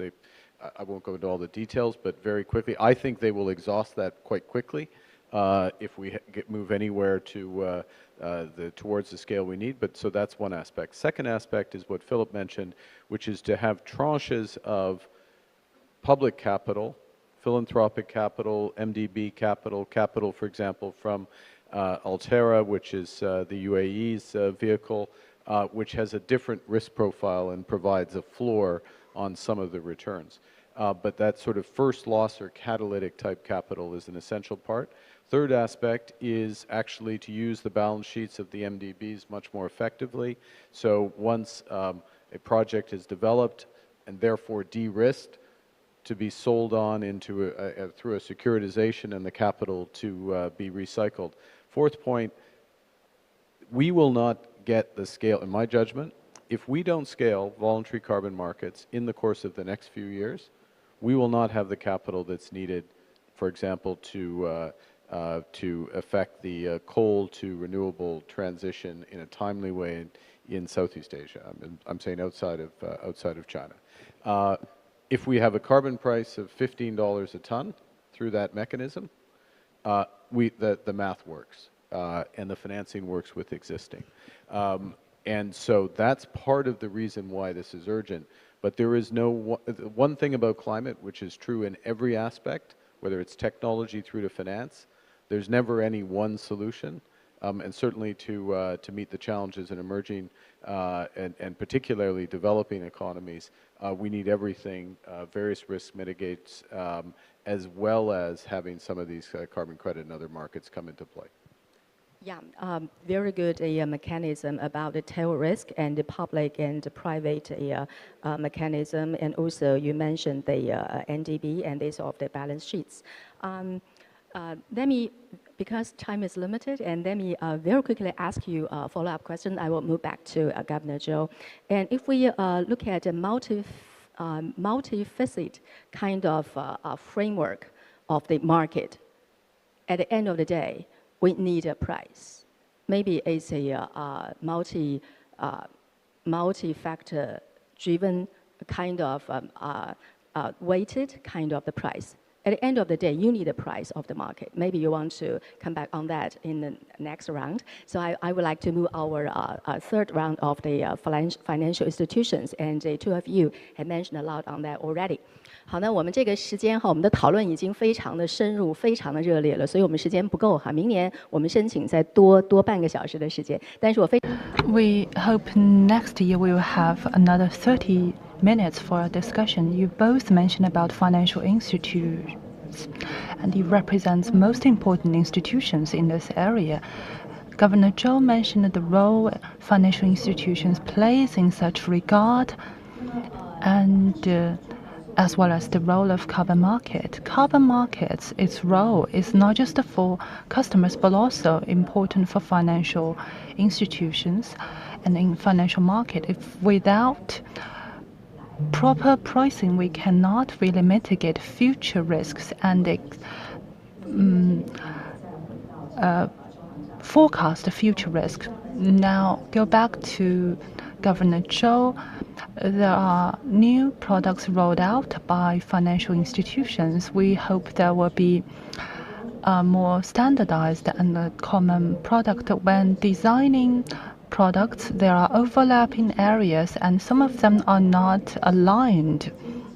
So question is, what are the measures for financial institutions to design more effective, convenient financial tools to align the financial market and the carbon market, and then eventually to, as mentioned by Mark and Philip, how we can mobilize the resources and channel these resources through the leverage of financial tools and products to green and low carbon future. So over to you, Governor Zhou. This is a question that would relate to a top-down coordination, as also mentioned by Mark and Philip.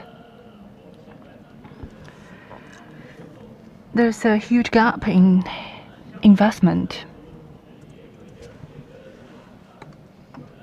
And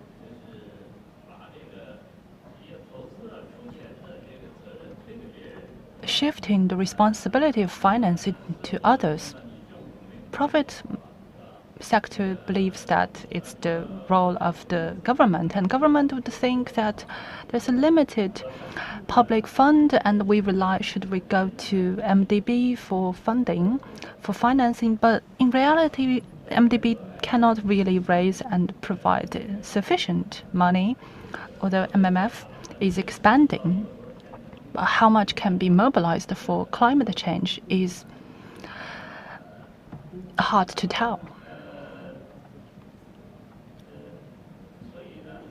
Therefore, from the financing gap,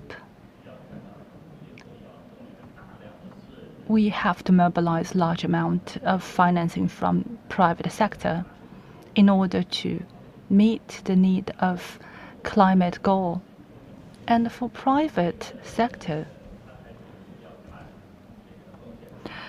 they will judge the risk and return on investment. Therefore, it is needed to establish a pricing mechanism and mitigation and risk management mechanism. Therefore, we need top-down coordination. And for financial institutions, when China is actively developing green financing, we have seen lots of products rolled out, and there are different standards and features of these products. We need a more coordinated efforts, and we need to reduce redundancy. For example, when calculating loan and when they provide loan to certain sectors of industry, how much carbon has actually been reduced?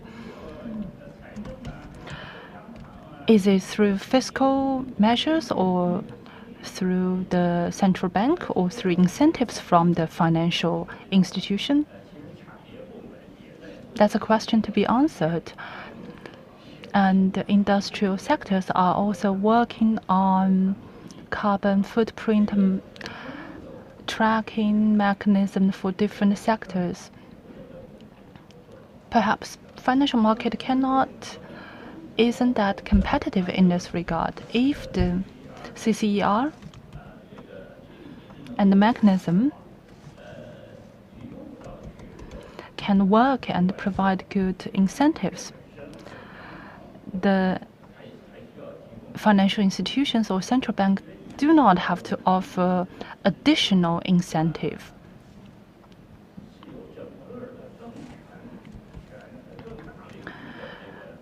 Because that incentive you rely on is created by the carbon pricing. Incentives are also formulated based on the carbon pricing. Therefore, I think financial institutions should focus more on transparency and risk management and aligning future market to the spot market. And there's also one advantage of financial institutions, which is because the financial market is a rather complicated market. We have accumulated sufficient experiences to tackle the formulation of price and risk management and credibility and integrity. Therefore, these abilities in financial market should be utilized better to form carbon market.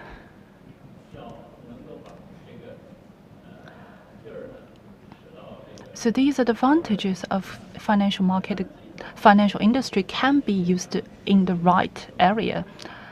But a few years ago, we have seen that carbon emission is involved only within their office building, including how they calculate how much electricity the data center has used.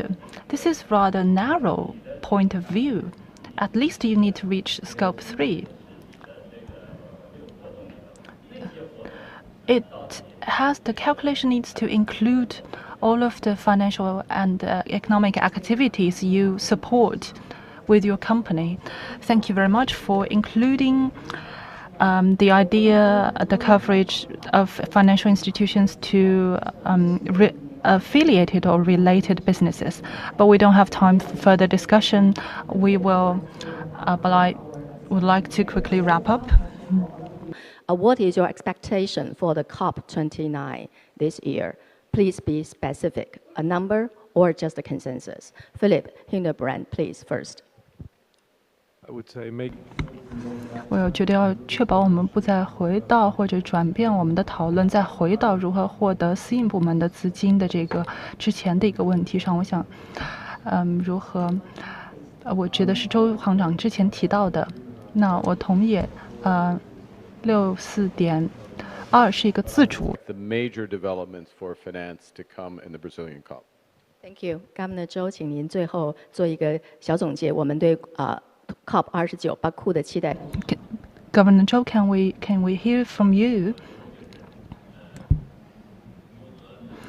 In my opinion, my expectation for COP29 is that how we can coordinate the geopolitical conflict and its relationship with carbon emission. Many of the dispute comes from these two topics. Thank you, our three panelists, Governor Zhou Xiaochuan, Governor Marconi, Governor Philip Hildebrand. Thank you so much. Please join me. 然后我把主持交给 So, and I will hand the microphone back to our host, and thank you again for three of you for your sharing and insightful input. And thank you, Ms. Yang, for your moderation. And we hope that through today's high-level discussion, we will create more opportunities with open and inclusive attitude to create a more harmonious future. Today, we also have representatives from the mainland and Hong Kong to share our input and insight on green development. Now let's turn back to Hong Kong, and we have a heavyweight speaker. Let's welcome the Chief Executive of Hong Kong SAR. Let's welcome Mr. John Casey Lee.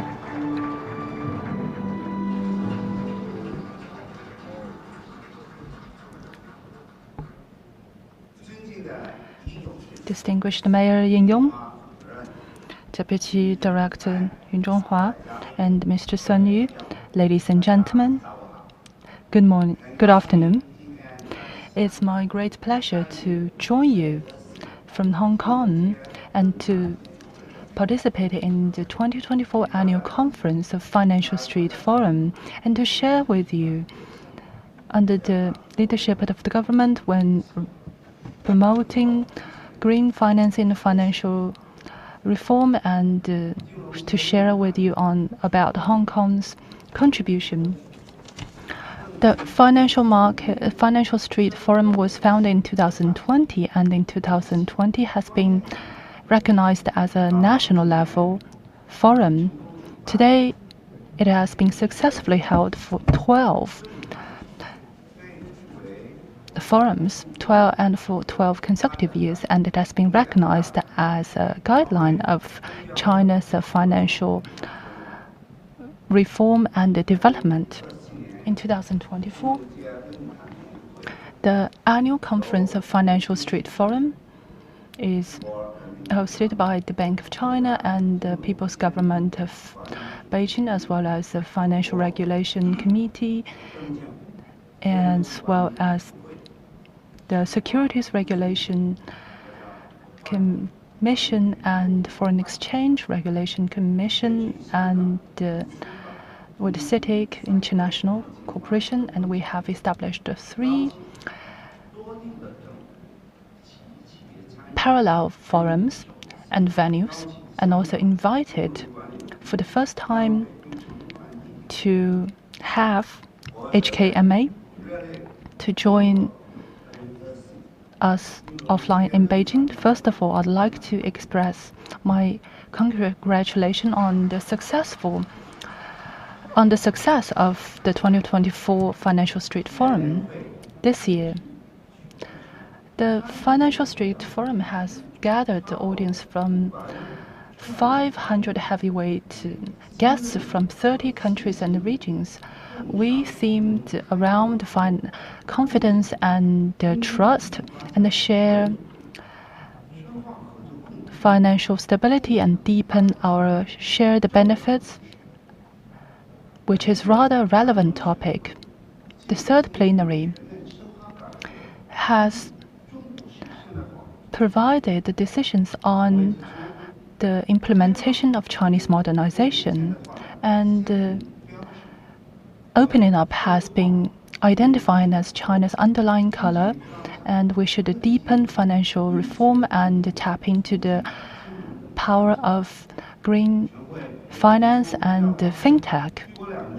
We should also tap into the strength of one country, two systems, and strengthen Hong Kong's position as the international financial hub, and allow Hong Kong to play its role in financial development. Last Wednesday, I published my third report and themed with benefiting the people with development, and I elaborated on strengthening Hong Kong's position as international financial hub.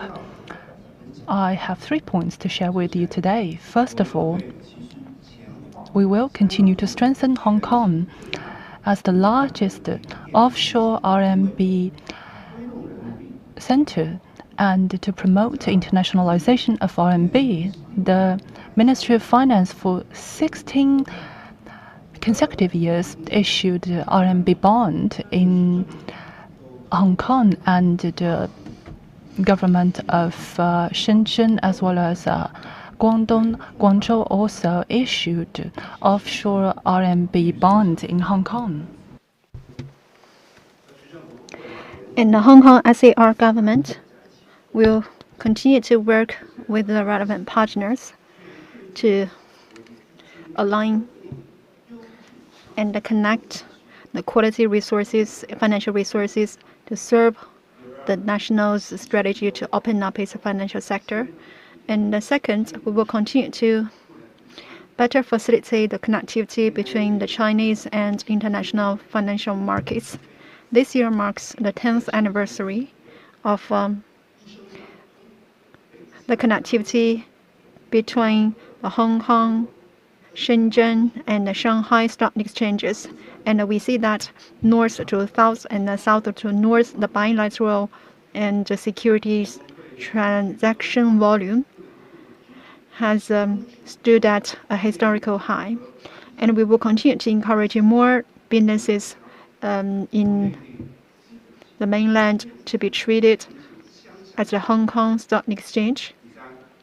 And the third, we will continue to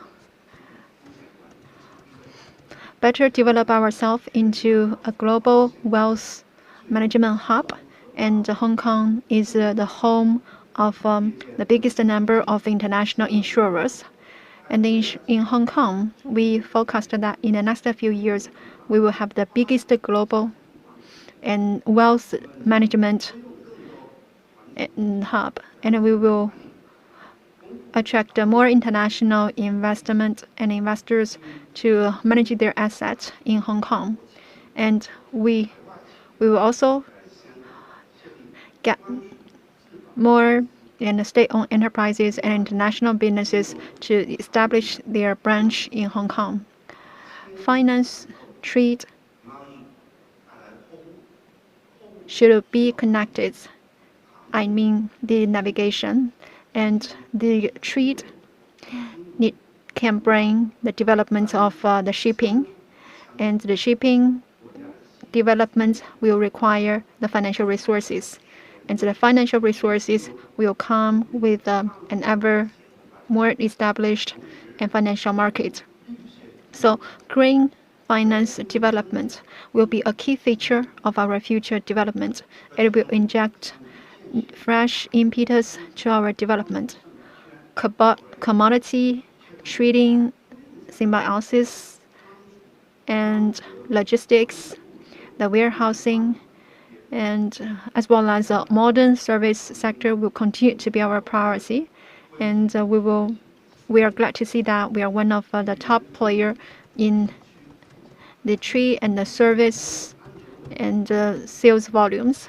Hong Kong is located in an advantageous location, and we will continue to fully leverage this advantage. And the gold spot trade will continue to be and better facilitated the trade, the settlement, and its derivatives, the insurance, the logistics, and the industrial chains will all be on our mind. And some international commodity stock exchanges, they would like to better collaborate with us in aligning the rules. And then we see that some of the metals will be our priority in establishing the mechanisms to attract more Chinese businesses and international businesses to trade in commodities in Hong Kong. the country is encouraging green transition and is also developing the green finance. This represents a golden opportunity for us to grow greener and sustainable. And Hong Kong is marching in the right direction. Last year, we issued green bonds totaling 50 billion US dollar. And in Hong Kong, we issued green sustainable bonds. Treasury is the top one in Asia. It issued 37% of the total in Asia. And Hong Kong Stock Exchange has issued its climate-related measures to offer more financial products to facilitate the green development, and innovative settlement and the trading mechanisms have been proposed. And we are also glad to see that Hong Kong is contributing its share to the national strategy. At the beginning of this year, the Hong Kong SAR has raised the ISAC roadmap. The goal is that Hong Kong will grow into one of the first region have this voluntary in the carbon and the markets. And Hong Kong will continue to enhance its leadership role in this regard. Dear distinguished guests, dear friends, Hong Kong benefit from the one country, two systems. It's a highly international, legalized, and market-oriented market. It's a super dynamic region. The country will always be a staunch supporter of the Hong Kong SAR development. Several days ago, the International Economic Freedom Report has seen that out of 650 economies, Hong Kong is the freest economy. And in the report released last month, it's the Global Finance Index. Hong Kong has climbed up one notch to be the world's third and also the Asian top in the financial markets. And also in the Global Wealth Report, and we see that Hong Kong has climbed up one notch to become the world's fifth biggest wealth management place. The Hong Kong, the region, and the people will continue to serve the country's high-quality development strategy. Let me conclude this annual conference of the 2024 Financial Street Forum a complete success, and I wish you all the very best. Thank you.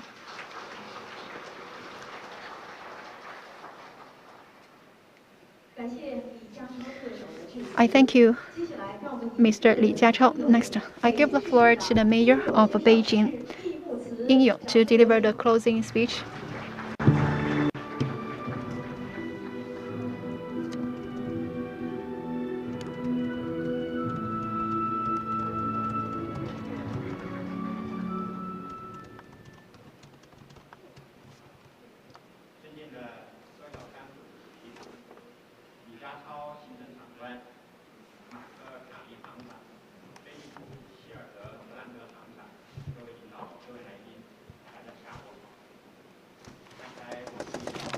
Distinguished guests, good afternoon. I just noticed that, Zhang Li said that actually we have discussed about green finance, and that's why he has worn something green. So this has shown that leaders from both of the places, Beijing and Hong Kong, really emphasize green finance and the green economy. Ladies and gentlemen, dear friends, after 3 days of convention, the 2024 Annual Conference of Financial Street Forum is about to conclude. Themed Trust and Confidence work together to promote financial openness, cooperate for shared economic stability and growth. The annual conference has been graced by the attendance of over 500 guests from over 30 countries and regions. And we have held a main forum, parallel forum, and a fintech conference, a total of 45 events. The annual conference has achieved great success with fruitful results. First, the position of the annual conference as a bellwether of China's financial reform has been further strengthened. Deputy Director Wang Jiang of the Office for the Central Financial Commission attended the opening ceremony. Governor Pan Gongsheng, Minister Li Yunze, Chairman Wu Qing, President Fu Hua, and Administrator Zhu Hexin addressed the event. In their speeches, they shared their insights on domestic and global economic and financial landscape, and also sent major messages and addressed social concerns, revealing important policy information and conveying a message of reform. This will effectively boost market confidence and guide social expectations. Second, this conference has become more international and professional. In this year, 40% of this year's speakers are from overseas, who have joined us from 3 meeting venues in Hong Kong, Tokyo, and Luxembourg. Hong Kong Financial Services Department Council organized a parallel forum for the first time. The NFRA International Advisory Council meeting has been once again incorporated in the conference agenda. And the annual conference also features a meeting of 29 global systematically important financial institutions and a high-level dialogue with the 3 former central bank governors of China, UK, and Switzerland. And we are grateful for the insights shared with us by the government officials, executives, scholars, and the leaders of the businesses. Their keen observations have inspired further ideas in discussions, providing wisdom and solutions for enhancing global financial governance and promoting sustainable development. Third, the fundamental purpose of finance to serve the real economy is more pronounced. 10 major achievements have been released on this annual conference, including the Technology Finance Equity Investment Index, Financial Privacy Computing Platform, the pilot program for fintech innovation, etc. And the Declaration on Financial Institutions Supporting the Real Economy to Achieve Low Carbon Development was released. We have also launched the Thematic Forum on Funds, which garnered broad participation from government investment funds of various levels, foreign investment funds, and companies. Through roadshows and networking events, the forum has facilitated the exchanges between the industry, especially the specialized high-end and innovation-driven companies, leading to cooperation on a number of projects. So here, on behalf of the organizing committee, I'd like to express my heartfelt gratitude to our co-hosts, the PBOC, National Financial Regulatory Administration, the CSRC, Xinhua News Agency, and the SAFE, and over 40 institutions for your collaboration organizing the event, including the MIIT, the CIC, the ICBC, ABC, and Bank of China, the CCB, the Bank of Communications, and China Life, China Mobile, Beijing Stock Exchange, Asian Financial Corporation Association, and Beijing Financial Court. The list goes on and on. And my special thanks also go to the Bank of China Hong Kong, the ICBC Europe, and Daiwa Bank, who have offered strong support to the overseas event, and all the colleagues who have contributed to the conference, and all the guests attending the forum online and offline. Thank you. Ladies and gentlemen, dear friends, the fundamental mission of the financial sector is to serve the economic and social development. Last October, on the Central Financial World Conference, the important instruction on developing the financial sector in 5 aspects, namely tech finance, green finance, inclusive finance, pension finance, and digital finance, was put forward for the first time. On the 3rd plenary session of the 20th CPC Central Committee concluded this July, the importance of achieving progress in these 5 areas was reinstated. And as we strive to implement the decisions and the plans, we will fully leverage Beijing's role as a national capital, and we remain committed to the financial development path with Chinese characteristics. And we will strengthen our reform and innovation to support and facilitate the capital's development in the new era and better promoting progress in the 5 aspects. These 5 aspects precisely reflect the new features of the current stage of development, the society and finance in the new era, and it will underpin the development of the society and the economy. And each of the aspects has its own unique features and salient problems, so we must find the key barriers and formulate targeted solutions. For tech finance, the key barrier is the insufficient supply in high-risk tolerant investment. Technology innovation is really uncertain, and tech finance involves high risks and high incomes.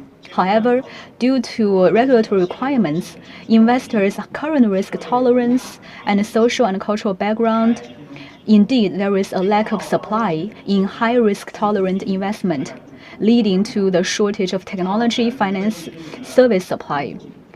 So, in order to address this weakness, we will continue deepening the supply-side structural reform in finance and offer guidance to financial institutions on refining the mechanism.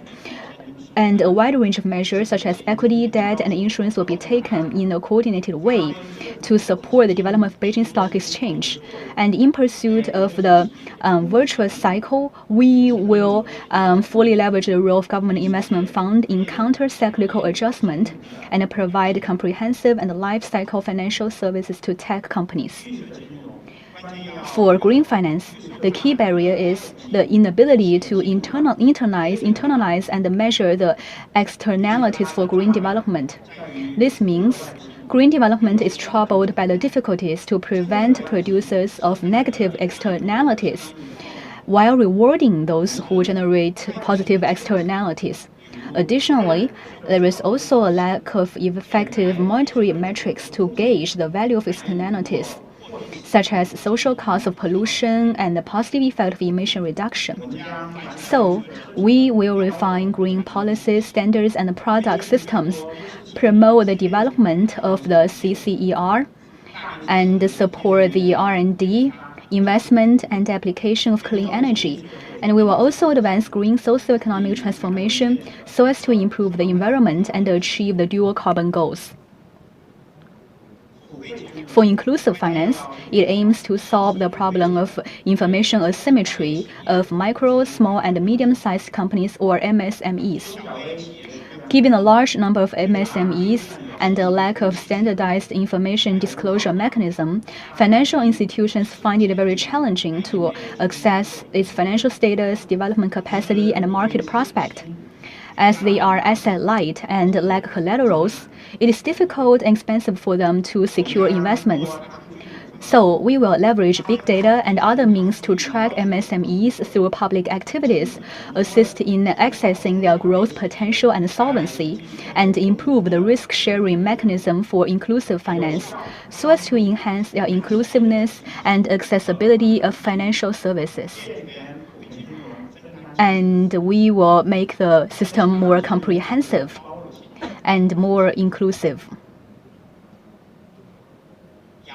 For pension finance, it aims to solve the mismatch between financial supply and demand during major cross-cyclical adjustments. Such cross-cyclical adjustments will bring about greater uncertainties and complications for financial administration and services. Meanwhile, pension finance should serve senior citizens, but also help the young and the middle-aged in preparing better for their retirement. And there is still room for further growth in both of these two areas. We will cater to the needs of different age groups and also the seniors, and support and the innovation of financial products and services, and encourage the third pillar pension plans, and build a full life cycle wealth management system. Efforts will be made to integrate elderly care and financial services in order to promote the growth of healthcare and elderly care and boost the silver economy. For digital finance, it aims to balance between government and market as well as innovation and regulation. Digitization has promoted the development of various sectors, including finance, and boosted social development. However, it has also brought pressure and challenges to financial regulation and stability. Beijing boasts a dual strength for the digital economy and the financial sector, and we also enjoy a regulatory foundation and conditions that can adapt to tech advancement. We will boost the digital transformation of financial institutions, launch digital RMB in a prudent way, and improve the accessibility and competitiveness of our financial services. We will also step up the application of regulatory tools for fintech innovation and improve our regulatory capabilities and enable our consumers to better protect themselves. Therefore, boosting the innovation of the financial industry while ensuring that no risks arise. Ladies and gentlemen, opening up and integrated growth are the trends of the times, and only mutually beneficial cooperation can deliver steady growth. Let us join hands to deepen financial cooperation, share the benefits of sustained economic growth, and build a better future together. Once again, thank you for your strong support during the preparation and the hosting of this forum. I thereby announce the conclusion of the annual conference of the 2024 Financial Street Forum. See you again in 2025. Thank you.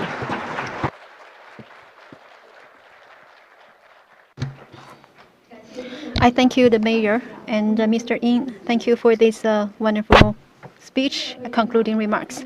Distinguished guests, ladies and gentlemen, dear friends, the 2024 Annual Conference Financial Street Forum 2024 now concludes with a great success. In this time of opportunity and challenges, we are a community of the same future. Let's reaffirm our commitment to the future. Let's join our hands to conduct more communication, to inject more impetus to the development of the economy. So thank you very much for our colleagues in Hong Kong. Dear friends, we look forward to your continued following of the Financial Street Forum. See you next year. 论坛会议已结束。